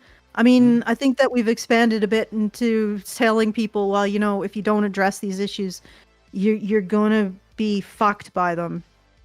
And I think more people are waking up to that, honestly. Well, I mean, the demographic collapse, but not just the demographic collapse, the collapse of men's labor in our society. Yeah. Oh boy. And now we're talking about sending men into the meat grinder to uphold this. Unbelievable. Huge fan of it. Okay, let's at keep the going. moment. Yeah, and I feel like for people who are watching this who aren't familiar with the red pill community, the term woman hatred gets like misused a lot, but there are actually we're being serious here. Like I've seen like female nature is just to lie and deceive, and it's like the male nature is honorable, and like all of these like what, like this is a caricature. What are you guys talking about? It's hilarious. It's basically as ridiculous as some of the extreme feminist stuff you would read, but instead of ragging on men, they're ragging on women. I've never seen it. I've seen some angry. Oh, I've seen that. It's even I've seen some angry incels and stuff. But I mean, this is going back to what I was saying before. I think that when there are women traveling in these circles, they're going to encounter red pill rage. They're going to encounter men who are really angry and hurt, and they've probably been harmed severely by the system in some way. And they're going to have opinions of women, but that doesn't mean they hate women. I seriously don't think they hate women. I think that they feel like they're in an abusive relationship with someone that they love. And so they're angry and they lash out verbally, but I don't think they actually want to hurt women. I don't think that's the thing. I think there's a difficulty in recognizing women's individuality, but the thing is that you're saying that these men are saying that women lie, right? Well, who homogified women to begin with? Right? Yeah. Who said that women are all one group? Yeah, the feminists did. The women who agree with them, basically. Because what I'm seeing is that this is the flip side of the coin of respect women, right? Mm-hmm. You say that women are all one group and they all need to be respected because they're all somehow morally superior to men. And then the flip side of that is women have to be all condemned because they're morally inferior to men, right? Who started that, really? Yeah. Okay. And so we're playing out the end result of that, right? And honestly, like both sides. And I don't know, has she ever called out the side that's like, women are morally superior and respect all women? Maybe she has. Yeah, I don't know if I've seen it, but yeah, maybe. I mean, I'm just curious, like, why is it so?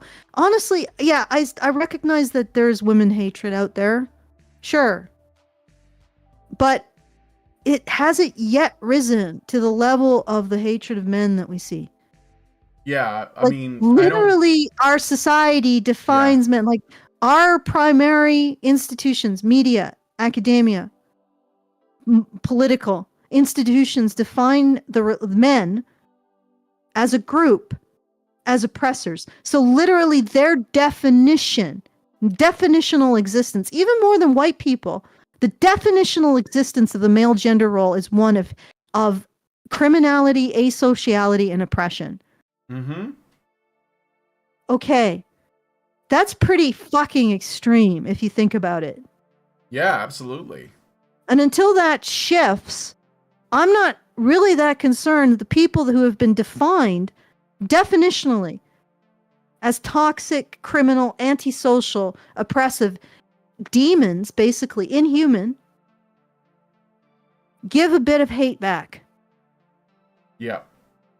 I'm not going to worry. I'm like, honestly, I'm surprised the rage isn't greater. If you think about it. Yeah, no, I agree. There are men. And the funny maybe thing they have is loud voices and they're venting online, but that I'm not concerned about that. How many generations have men been categorically defined as lesser, immoral, criminal, antisocial oppressors. This is what they swim in. And then this is their innate to their identity, according to our society, like the institutions of our society that have anything to say about the differences between the genders. This is how they characterize men. Mm-hmm. And this is what men have had to deal with for how many generations now? And a few of them are getting fucking pissed. And like I said, I'm surprised there isn't more of it. But just like, again, walk into men's position. Right. And you know what's amazing to me is when I walk into men's position and I think, what would it feel like, Lauren, Mikhaila, what would it feel like if you woke up and heard a half or a dozen negative things about your gender? Not just, oh, somebody's pretty ass in a advertising. Okay. Or, oh, you need to lose weight, or something about your gender, something about women being evil. What if you took all of that messages that you're complaining about on Twitter, you know, like some random commentator, and put it into an advertising campaign that you have to see on transit? You put it into a syllabus that you have to read when you go into your classroom. You put it into a government PSA that you have to watch on TV. You put all of those negative comments that you see just in one, like, you know, Twitter user that has like 72 followers, and you put it into those mediums, those podiums. Okay? You see it in newspaper that people pay to print. Yeah. Nobody's paying that guy with 72 followers to say what he says. You put all of that stuff, all of that angry condemnation, and you make it loud, unavoidable, because you can just walk away from Twitter, right? You can walk away from all the comments that these people are making. Loud and unavoidable and everywhere. Imagine that, Lauren. Imagine waking up into that world. That's what men live with. That's what men live with. That Twitter commentator isn't just a Twitter commentator. He's a newspaper, or she is a newspaper editor, publishing articles expressing that notion that men are lesser morally, right? That they're antisocial and they're oppressive. Mm-hmm. She is the tenured professor expressing those notions. She's a government employee creating a program expressing that. She's a celebrity, right? She's a celebrity. Yeah. She's a politician, right? Imagine that. Imagine being inundated by a society in which all of the podiums that are paid for, all of the podiums that are valued and given wider reach, are giving you those messages that you don't like when it's simply some guy on Twitter. But imagine that. Mm-hmm. And you know what's astounding to me? Is that I can talk to a guy who's absolutely pissed because that's what he's lived with his whole life. And he's suddenly discovered that, no, actually women aren't better than men. Or it's just he's finally acknowledged it. And he is full of rage. And I can listen to that rage. And I can ask him pertinent questions, like not pointed questions, but just be like, yeah, okay, so what? And at the end of it, he can say, you know, talking to a reasonable woman has made me feel less angry. I've seen this over and over again. Yep. You know, talking to a woman who just listens to me and says, you know, that's really terrible. I can see where you're coming from. I would hate to live that way. And at the end of it, what does he say? I feel a lot better. I feel a lot less angry. And it's so amazing to me how little it takes to resolve red pill anger in men, in most men. And yet, these two women are sitting here talking about it and not understanding where it's coming from and extending any sympathy or understanding for it. God, it's so fucking dumb. This entire situation, it's so fucking dumb. Because all women have to do is swallow their pride a little bit. Yeah. Stop being driven by a sense of humiliation and this absolutely like feral need for dominance. Mm-hmm. And just listen. Just extend their compassion out a bit and just think about how they would feel And I already know how Lauren would feel and Mikhaila, because they're already talking about how there's some commentators who are so terrible. Like they say that women are dishonorable and liars. Well, yeah, some commentators, sure. You know, and now we have some larger YouTube channels that sort of have a similar message. But again, how many generations have men had to listen to this from celebrities, from politicians, from academics?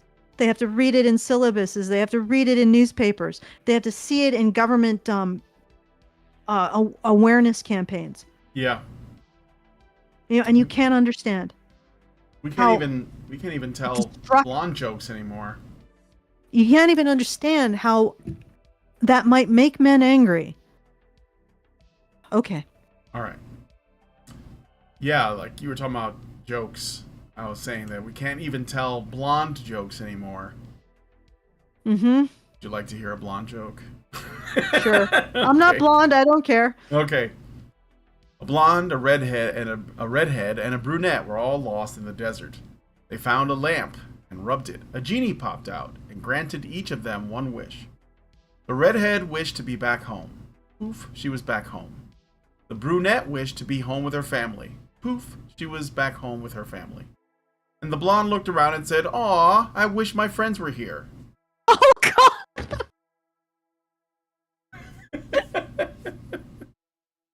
All right, anyway. I got a super chat, by the way. Albernated Retro gives us $2 Canadian and says, "Fresh and fit are whom they speak." You mean who they speak of? I mean, maybe, perhaps. I don't know. I don't watch them, so. What, are they really that bad? Like, I don't know. I feel like if I watched them, they hate women. I think that they are perhaps pathetic for different reasons, but I don't think they hate women. Well, I don't really watch them because I think, honestly, I really can't stand stupidity in men. I'm going to be right out there and say that. Yeah, I agree. Lack of self-awareness and stupidity, I just... Yeah, I hear you. I can't stand it in anybody. But no, yeah, that's true. That unless it's funny, you're right. You know, but unless it's funny.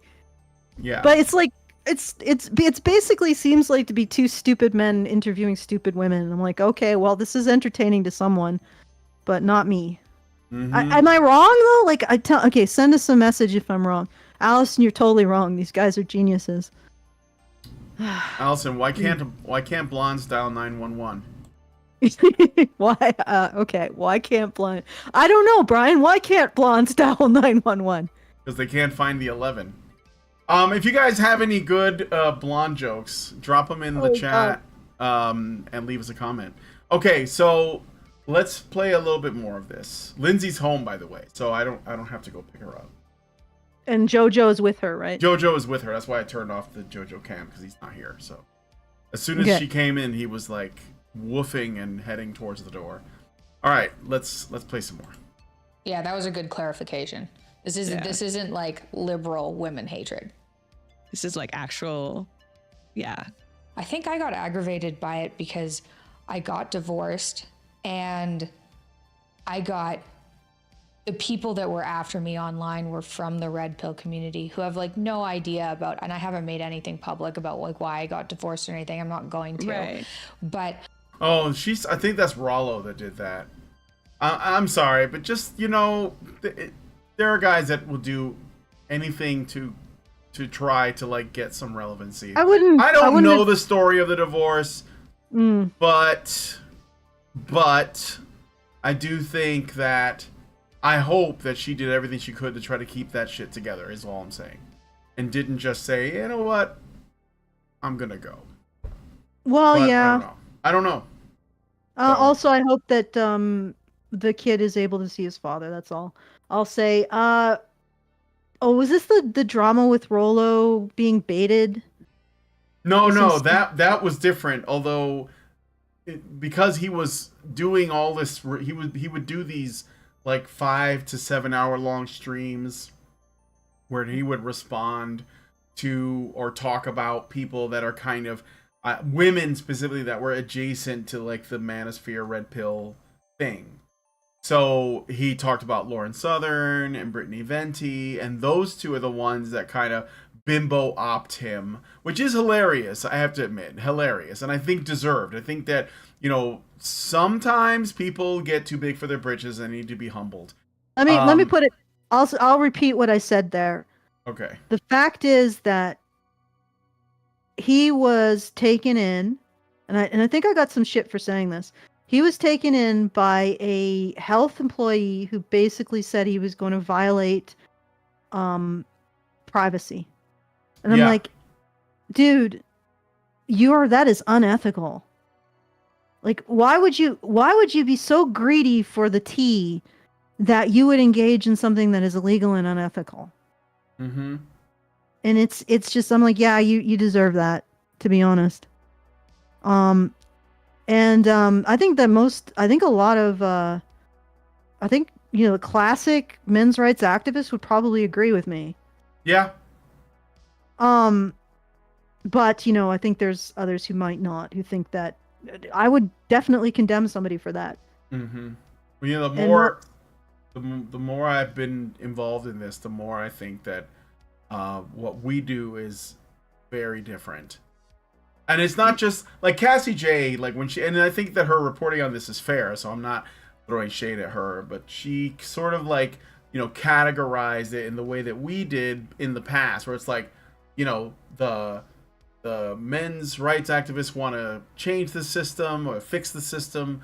The red pill / PUA guys want to, abuse the system and use it to get women. And the MGTOW just want out of the system. And I think that's true, but you have to continually remember that there are different goals and ideas, and there's overlap too. Like a MGTOW guy could care about fixing the system because maybe he has kids or something, or he just believes in justice. But I think that the way that Lauren and Mikhaila are characterizing the red pill seems to be, and this, this is just the flaw of women, right? They're looking at the most popular voices. They're looking at the apex of the manosphere, and they're judging that. So it's like, because Rollo's not small, right? I mean, I don't know how big his channel is, but it's bigger than ours, I bet. And Andrew Tate. So Andrew Tate becomes the biggest voice. It's almost suspicious, in my opinion. Like Teal Deer said, I think that he may have been artificially raised up by algorithms, because if that guy becomes the representative, then people can just look at him and then pass judgment on people like us. And I think it's possible. To the advantage of, well, yeah, but I think it works in favor of the feminists and stuff, because they can say, look, this is proof, right? It's either add them to a hate list like they did Paul, or it's something like that. Get the worst example, make him the most popular voice, and then just let it go. But I think that Mikhaila and Lauren make the mistake of doing what women do, looking at the guys at the top and then saying that's true of all the guys in that category. I mean, if they want to increase, we would go on Lauren's show, and talk about these issues. Yeah, absolutely. If you want to increase the visibility of the voices like ours, I would 100%, I think it was Rollo who did that, the bimbo ops, condemn Rollo for that on an individual ethical level, know, and people should not treat each other in such a way. And, again, Fresh and Fit, I don't really watch, so I don't know as much what they talk about. Like I said, I have a personal inability to listen to stupid. She doesn't watch videos. And I also don't watch videos. She doesn't watch videos. She doesn't watch content. Only I have to find a segment and then drag her on a show and make her watch it like Clockwork Orange, and then she'll respond. But if I just said, "Hey, have you seen this?" Guaranteed no. I don't even ask anymore. People be like, "Hey, has Allison seen it?" No, she has not. She hasn't seen it. Whatever it is, she hasn't seen it. So she just doesn't watch videos, guys. I read content, yeah, and I watch. Doesn't watch videos. I will watch narrative videos, like fiction and stuff, though. Sure. Things that you can learn from, I'll watch. Yeah. But this stuff is, I don't know. It's a lot of drama. Yeah, I mean, I don't really get into it either. It depends on. I like watching people's character arc I understand. Online. So. Yeah, you like watching the character arcs. But I like watching the character arc. Yeah. I understand people who are drawn in by drama because sometimes occasionally it does draw me in too. Mm-hmm. But I'm not really that consistently interested in it. It doesn't sustain me. I like my drama fictional, shall we say. Yeah. I get it. But yeah, I can't watch Fresh and Fit. Like, and if Yeah. I'm being really mean, please tell me. No, But I don't think that's they mean. they look like dunderheads to me. Well, the thing is, I don't think they have anything to offer that I haven't heard. Yeah, that's the thing. I'm like, I listen years ago. Like, what am I getting out of it? Yeah, like that's what I do. I like listen. I'm like, okay, let's have a point.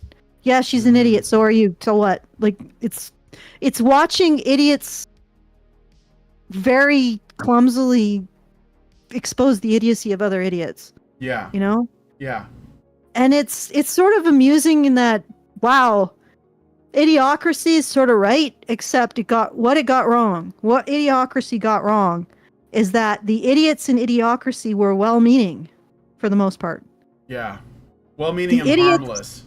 Yeah, well-meaning and harmless. The idiots in our Idiocracy are actually incredibly malicious. Yeah. And mean-spirited, shall we say. So they got that part wrong. I think I would rather live in the Idiocracy. Like, the Idiocracy was not quite bad enough, but I'd rather live in it, right? Mm-hmm. At least they were well-meaning morons. But and I don't think that Fresh and Fit are necessarily not well-meaning. You know what? The one I don't mind is Abba and Peach or Preach. Abba and Preach. Preach. I don't watch those guys either, but yeah. Yeah, I mean, they seem like they're well-intentioned. Yeah, I don't know, the calling out the bimbos, like. Mm-hmm. I don't know. It doesn't really appeal to me. Yeah, I get it. I mean, I think there is some value in the existence I know people of places like that, because I think that it's probably more of a representation of the common modern woman in that age range than people would care to admit. And this is like the Whatever podcast and Pearl's show and Fresh and Fit. I haven't watched that much of it, but yes, they get on attractive women, but I don't think that those women, well, for one, they're definitely not paid actresses pretending to be like the worst example of women. I think they're more closer to a typical example. And even if I don't personally, I don't find the content to my tastes, I do think it is useful to see what women are out here doing. I do think that, I don't care about the host of the show, but a guy who is looking for a woman should know that, they have to be very careful when they vet them, because there's probably a good chance they're going to be more like the women who appear on those shows. And I think that it's close, because Lauren Southern tried to do this whole, these red pill guys and the women aren't like that. This is not how they are, and it's basically the same argument that the guys at the Daily Wire make. Well, just get married and suck it up and you're probably going to be fine. Just be careful. Pick a good woman. What if this is women? What if this is most of them? I mean, I don't know. I don't think we'll ever really know. But if that's closer to the typical, then yeah, no amount of just suck it up, buttercup, is going to help. So you need to see it. So I think that there's some value to it, because otherwise I'm just echoing Lauren Southern talking points, or should there be, here's what I think would be good. Maybe there's a niche or a need for this. Should there be something like Fresh and Fit or the Whatever podcast or whatever, or Pearl's show, that has decent people on it, that are attractive and they're not basic. They're they're out there, but they're probably all accounted for. So there's no need for them to be on those things, right? Well, I was just thinking, until you said attractive, I was like, well, what about us? But no, I mean, I don't know. I don't think we're hideous. I mean, no, people might think so because we use these animal avatars, but it's branding, guys. We're not furries. It's branding. It's branding. It's all about branding. Well, okay. Yeah, that might work to give people faith back in their fellow humans. How much more of this do we have to listen to? We don't have to go through. I haven't watched the whole thing. Like, So I think I basically, got about like this far, like 56 minutes in. But okay, let's listen to a little bit more. Let's finish at least their opinion on the red pill. All right, let me get. I got 2 super chats, so let me read those really quick. Albert Nated Retro gives us $5 Canadian. Says, "Watch them. It's where I found Tate, Waller, Rolo, and other clowns of the like. Why don't blondes like vibrators? Because they chip their teeth." I knew about Rolo from like way back when he blocked Allison and Karen on Twitter, but no, did he block Karen? I think he blocked. I thought he blocked you and Karen. I don't know. Maybe. Albert Nader Retro then gives us another $5 Canadian and says, Abbott and Preach hate Fresh and Fit and have called out Pearl. Why are blonde jokes one-liners so men can remember them? Wait, something's off with that joke. Haha, not bad. I mean, I don't know. What is Pearl doing wrong? Like that, I'm not saying that she's like above criticism, but I think I worry about people who go around calling out everybody that talks in this space because I feel like they're just trying to maintain a status quo of like some feminism, like, you know, and some demonization of men. It's like, well, we were okay demonizing men to this degree, but not like to the extent that you guys are taking it. It's like, it's all got to stop. So yeah, I don't know. If you're going to call out Pearl, then I want something legitimate. Like, what is she doing wrong? Is it because she's taking the late Kevin Samuel's work and carrying it forward? I don't care if she picks up his torch. I mean, I don't know. Well, let's look at it this way. Pearl is definitely a gadfly. I don't agree with her takes, but I think that she's trying to open up a conversation, perhaps. Yeah.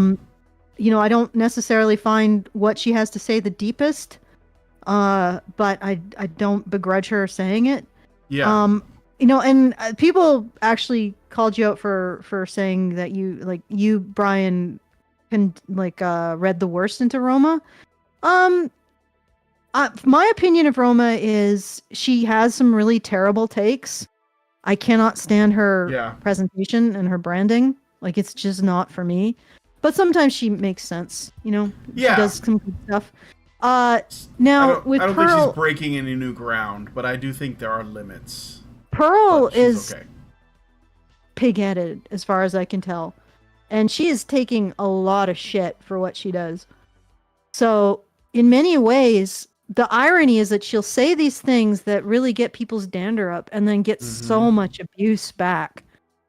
And it's like, well, you know, and people feel like it's justified to abuse her because she got their dander up, right? And it's like, is it though? And also, doesn't the abuse sort of justify what she's saying?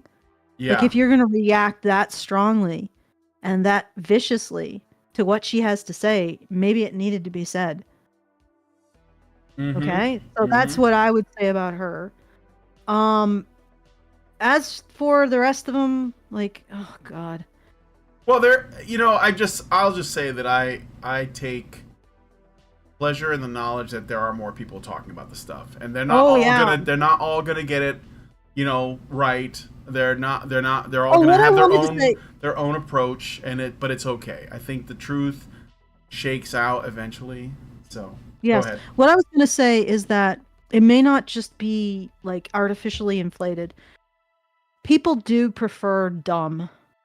Yeah, like there is something to the dumber you make your content, the more it'll appeal to people. And we're not dumb. Like. It's not, what we do is not dumb. It is, we go pretty deep. We don't always go into places where we know exactly what's going on. I think you guys have noticed that we're often trying to grope for an understanding of stuff. So, you know, we don't present a pat answer to a lot of things. And, like, I actually prefer Twitter because ironically, I feel like the information on Twitter can be deeper than what you get on YouTube. Because you can actually do links and now you can do extended discussions and stuff. But so I'm more often on Twitter, which is unfortunate because I probably should be giving more love to our main YouTube channel. But yeah, so I don't know where I was going with that. Well, I've taken you to a spot. Okay, should I do a little more, or do you want to? Yeah, we'll do a little bit more, and then I think. Lovely non-segue there, guys. Yeah. I think growing up, I had a. Why can't I hear this? View. Are you What's not? going on? What? Why can't you hear this? Can you not hear this?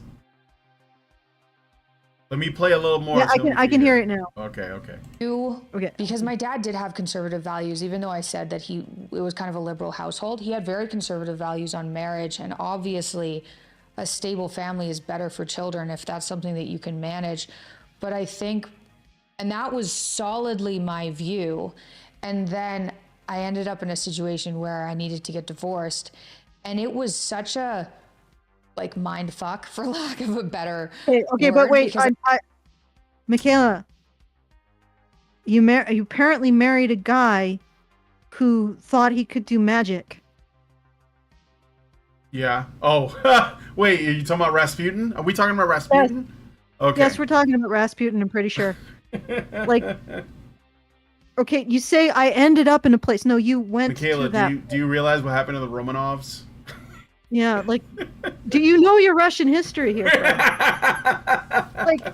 You went to that place. And then you're like, this place. I don't want to be in this place, but you went there. And here's the other thing. If you don't acknowledge that you took yourself there, you're going to go there again and again and again. Mm-hmm. And this is the real problem with single mothers, guys. They're going to go there again and again and again. Do you want to be that place? No. Unless they take responsibility, and they don't talk about it in these terms. Like, the terms that she's using is a red flag. I ended up. Really? Yeah. No, it's true. Oh, it's your true. choices brought you there. Yeah, I agree 100%. I know, Mikhaila's not going to put out all of her dirty laundry, but, you can certainly infer shit was going on. And yeah, but here's the thing, yeah. I don't have to infer anything about this. She's not taking responsibility for her choices. You look down and you're in a place and you're like, oh, well, how did I get here? Well, look behind you and see the footprints and ask yourself, who created those footprints? And then you will find the answer to how you got there. Okay? Yep. You got there because you chose that direction to walk in. And until you take responsibility for that, you are going to continue to walk in that direction. All right? This is a red flag. If she was sitting here saying, I made some bad choices. I didn't look for what I should, and I'm working on myself now to stop making those bad choices for going further. That wouldn't be as much of a red flag as this. And the other thing is with single mothers, I was reading one comment by a guy who was actually a child of a single mother. And one of the very painful experiences that he had was that the single mother, and it wasn't even any abusive stepfathers or boyfriends of his single mother, they would come into his life and there would be a couple months where he would feel like he had a relationship with a man, like a father figure, and then they disappear. So over and over and over again, this happened to him because he was a child of a single mother. And he was about to get into a relationship with another single mother. And then he remembered his experience of being the child who made these connections with these men because, you're a child, you want a father figure. And they kept having them broken over and over again. And he decided not to be the next man, who broke the single mother's kid's heart. And he said, nope, I'm not getting in a relationship with you. Mm-hmm. And that is 100% exactly the mentality men should have when it comes to single mothers. Don't be the next man to break her kid's heart. Yep. Okay? All right. You want to do any more, or should we call it here? let's just see what else. Okay. All right. Let's keep going. I was like, this isn't something that would happen to me. I'm really like, I think I'm good at negotiating. Am I bad at negotiating? Like, why can't I make this work? What's wrong with me and why can't I make this work? And then it gave me a lot more sympathy for I think divorces. And I don't know, like the statistics around divorces are pretty rough. There are a lot of people getting divorced. And my view used to be, well, that's because people aren't taking marriage seriously. And then you see celebrities, like it was Emma Ratajkowski. No, celebrities almost never take marriages seriously. I think it's part of their career path. Getting married puts you in the spotlight, then you get roles. I don't think marriage in Hollywood is anything that you should be looking at. Very few people stay together. And it's usually because one of the people is not a celebrity. Like Pierce Brosnan, you know, we talked a little bit about that. The wife, he's the guy who played James Bond in the 90s. I'm gonna say that I think Mikhaila and Lauren Southern have red pilled a lot of men.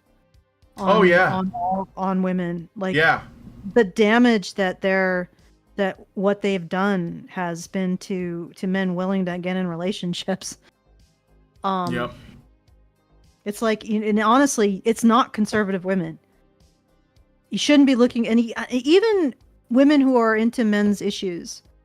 If they cannot take responsibility for themselves, if you hear language like this coming from them, that is the biggest red flag you can possibly see.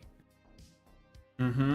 Do not get into relationships with women who do not take responsibility for the fact that their lives are the things that they have created for themselves. Right? That's like, do not get into relationships with women who abdicate their responsibilities over their own choices. Just don't. Yeah. Yeah, I think that's the true. first thing you look for. All right. Let me let her finish her point, and then we'll get there, I think. Wachowski, probably saying that wrong, who went viral being like, oh, I think it's like chic. I think it's chic to be divorced by the time you're 30, which is, I think, what the red pill community looks at and is like, that's what a woman is. And so that was what my view of people who got divorced were people who weren't taking marriage seriously. But then it happened to me. And I feel like, well, it happened to me. Yeah, it happened to me. Right. Like, who initiated the divorce? Why did you marry Rasputin? No, we don't even need to know the details. Yeah. It happened to me. Just from this. No offense. Mm-hmm. That's what I'm seeing right in front of me. This happened to you. Really? Okay, it just happened to you. Your life just happens to you. Run away from women who express this sentiment. If life just happens to you, then they have no ability to take responsibility. Yep. Okay, keep going. Right. With more compassion, I probably went too far in the other direction where it's like, oh, you got divorced, what happened to you? Like, something must have happened. Whereas before the divorce, I was more on the side of, well, why didn't you negotiate your way out of it? Something's your fault. So that's probably where the more irritation at the red pill community came from. Because they judged you? Lack of compassion. Yeah. I'm not judging you for your divorce or being a single mother. Right now, I'm judging you for the fact that you are not taking responsibility for the outcome of your life. Like, it happened to me. I just ended up there. Really? Yeah. Oh. Yeah, that's pretty avoidant. Mm-hmm. Well, I think it probably does. It just continue along this line? Probably. I don't know. I didn't watch anymore up to this point. You want to see more of it? Is there an eventual point aside from? I don't know. I don't know. I think this is just one of many little conversations they have. So let's try to finish. All right.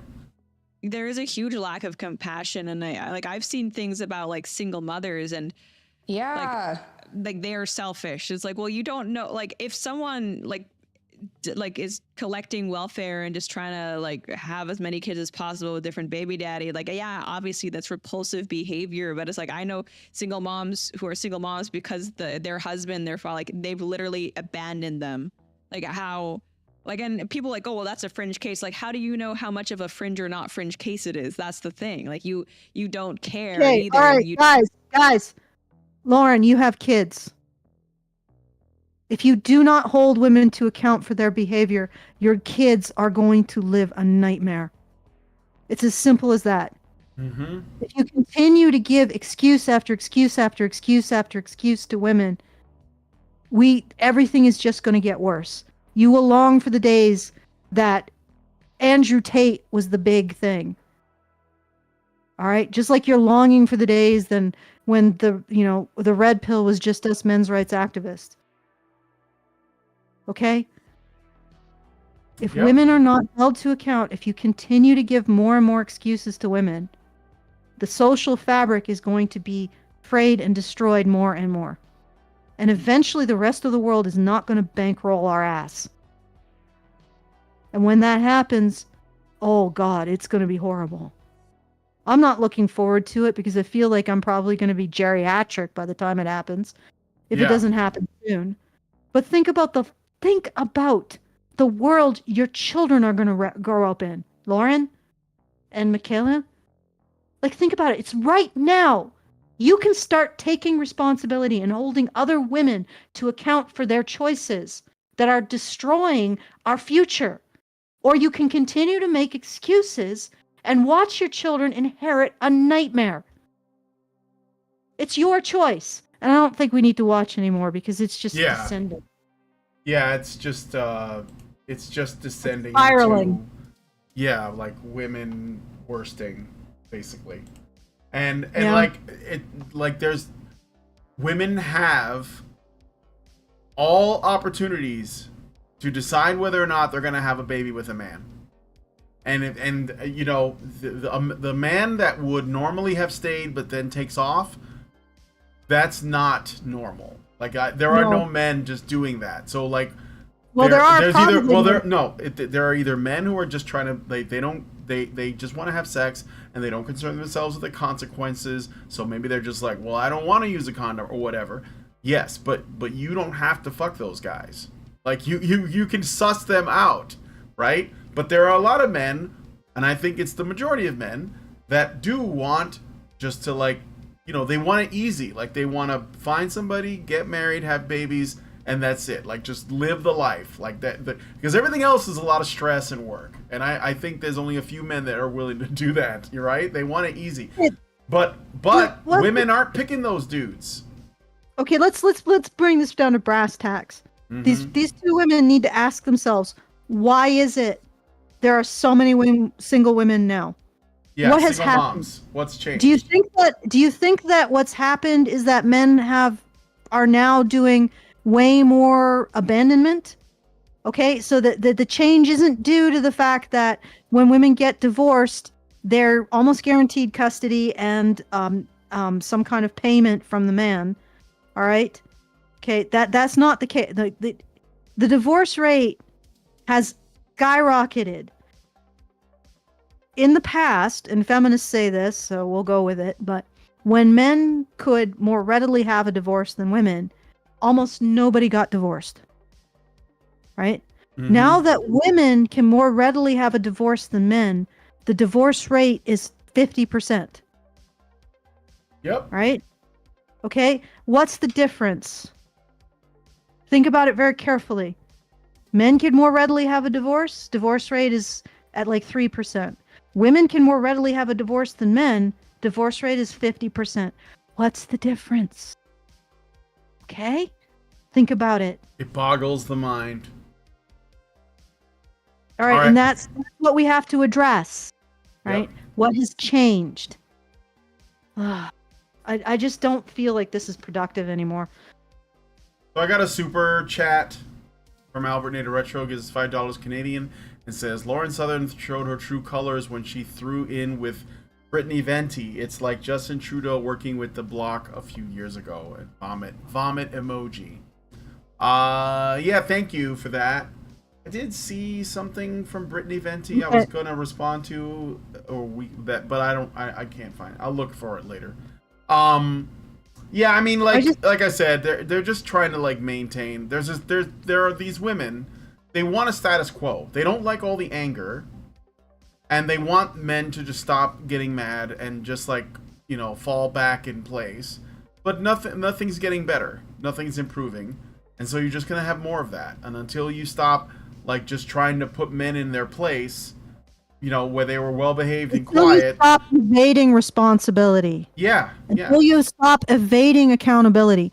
Women, they know the statement, women hold half the sky, and yet we can't hold them accountable for not holding up their half.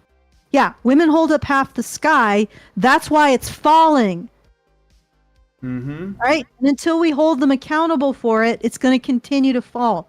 What we're seeing is women no longer like leaving their part of the bargain, and it is not sustainable. And if you have kids, which both of these women do, you got to stop thinking about constantly giving yourselves outs. You're not children anymore, either of you. You're mothers. You got to start thinking about the future for your kids.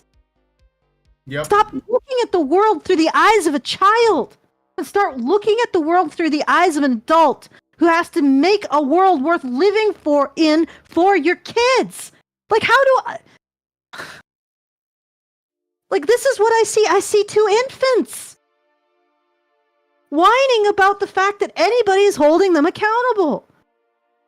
Maybe not... I'm sorry. I know you say that Lauren is maybe better than this. This is what I don't know. I mean, I just said that she is generally more sympathetic, but I think, this is... this is the limit. We found the limit. Yeah, maybe. This is where the line is, exactly. And like most of these women have a line.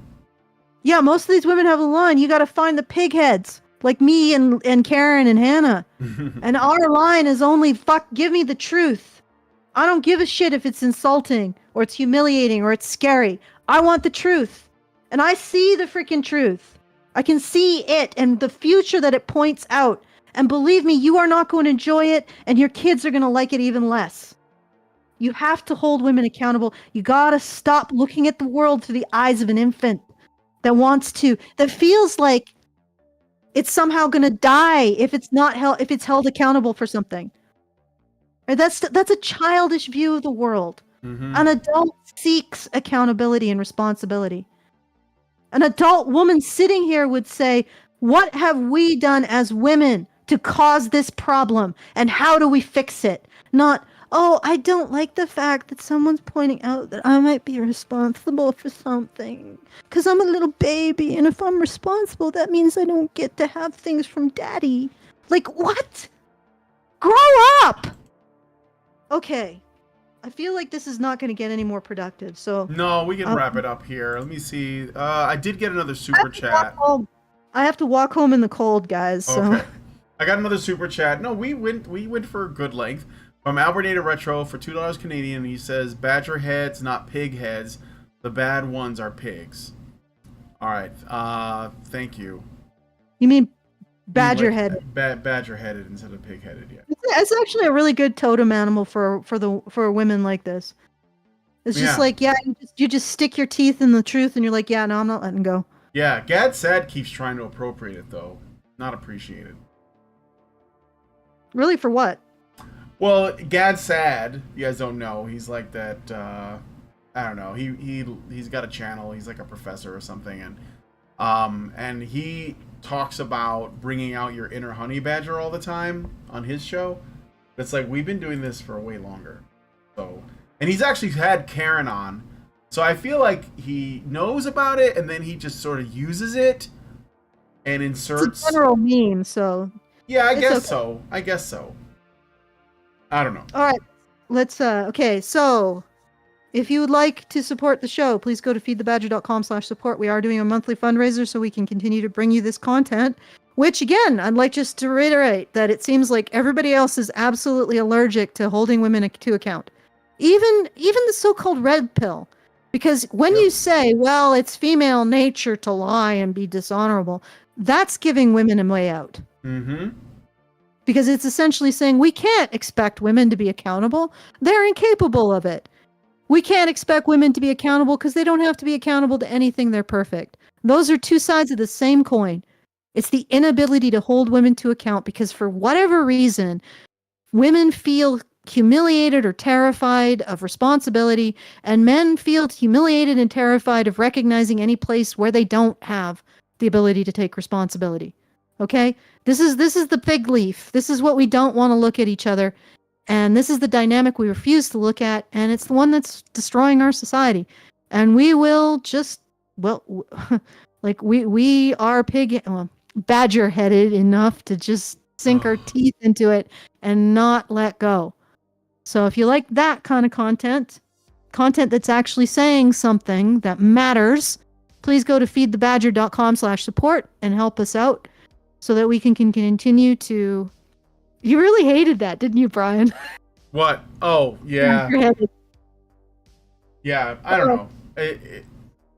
Badger-hearted? Mildly cringy. Mildly cringy. Yeah, okay. Feedthebadger.com/support. Make sure we can keep this content coming. If you want to tell us we're not screaming into the void, feedthebadger.com/justthetip to give us, you like this content or this particular show, you want to make a comment on anything that was said during the show. Once again, feedthebadger.com/justthetip. Always appreciated. It's nice to get a tip.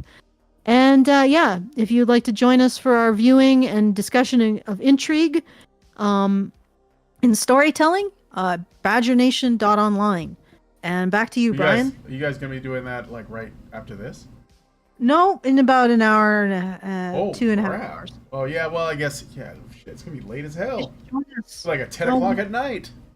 Yeah, for me. For you, right. It's going to be midnight here. I'm going to be asleep. Yeah, we have to accommodate some people who are like in Europe. And oh, I see. Lots of people.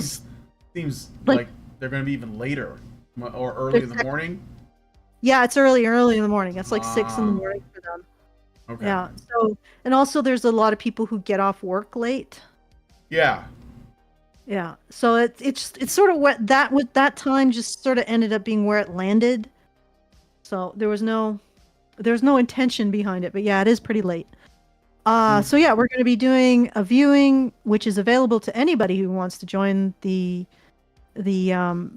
Discord at badgernation.online of Agatha Christie's Poirot, and then we're going to have a discussion with the writers group on intrigue and storytelling. So if you want to join for that, please do. Okay. All right. Yep. So if you guys like that video, please hit like, subscribe if you're not already subscribed. Hit the bell for notifications. Let us know what you guys think about what we discussed. If you want to watch the whole podcast episode video thing in full, there's a link to it in the description. It's time coded to begin at the red pill section, but feel free to go all the way back to the beginning if you want to. And please share this video, because sharing is caring. Thanks guys so much for coming on today's episode of Maintaining Frame, and we will talk to you all in the next video. Men's rights activists are machines, dude. Okay? They are literal machines. They are talking point machines. They are impossible to fucking deal with, especially if you have like a couple dudes who have good memory on top of that too. Holy shit, you're fucked.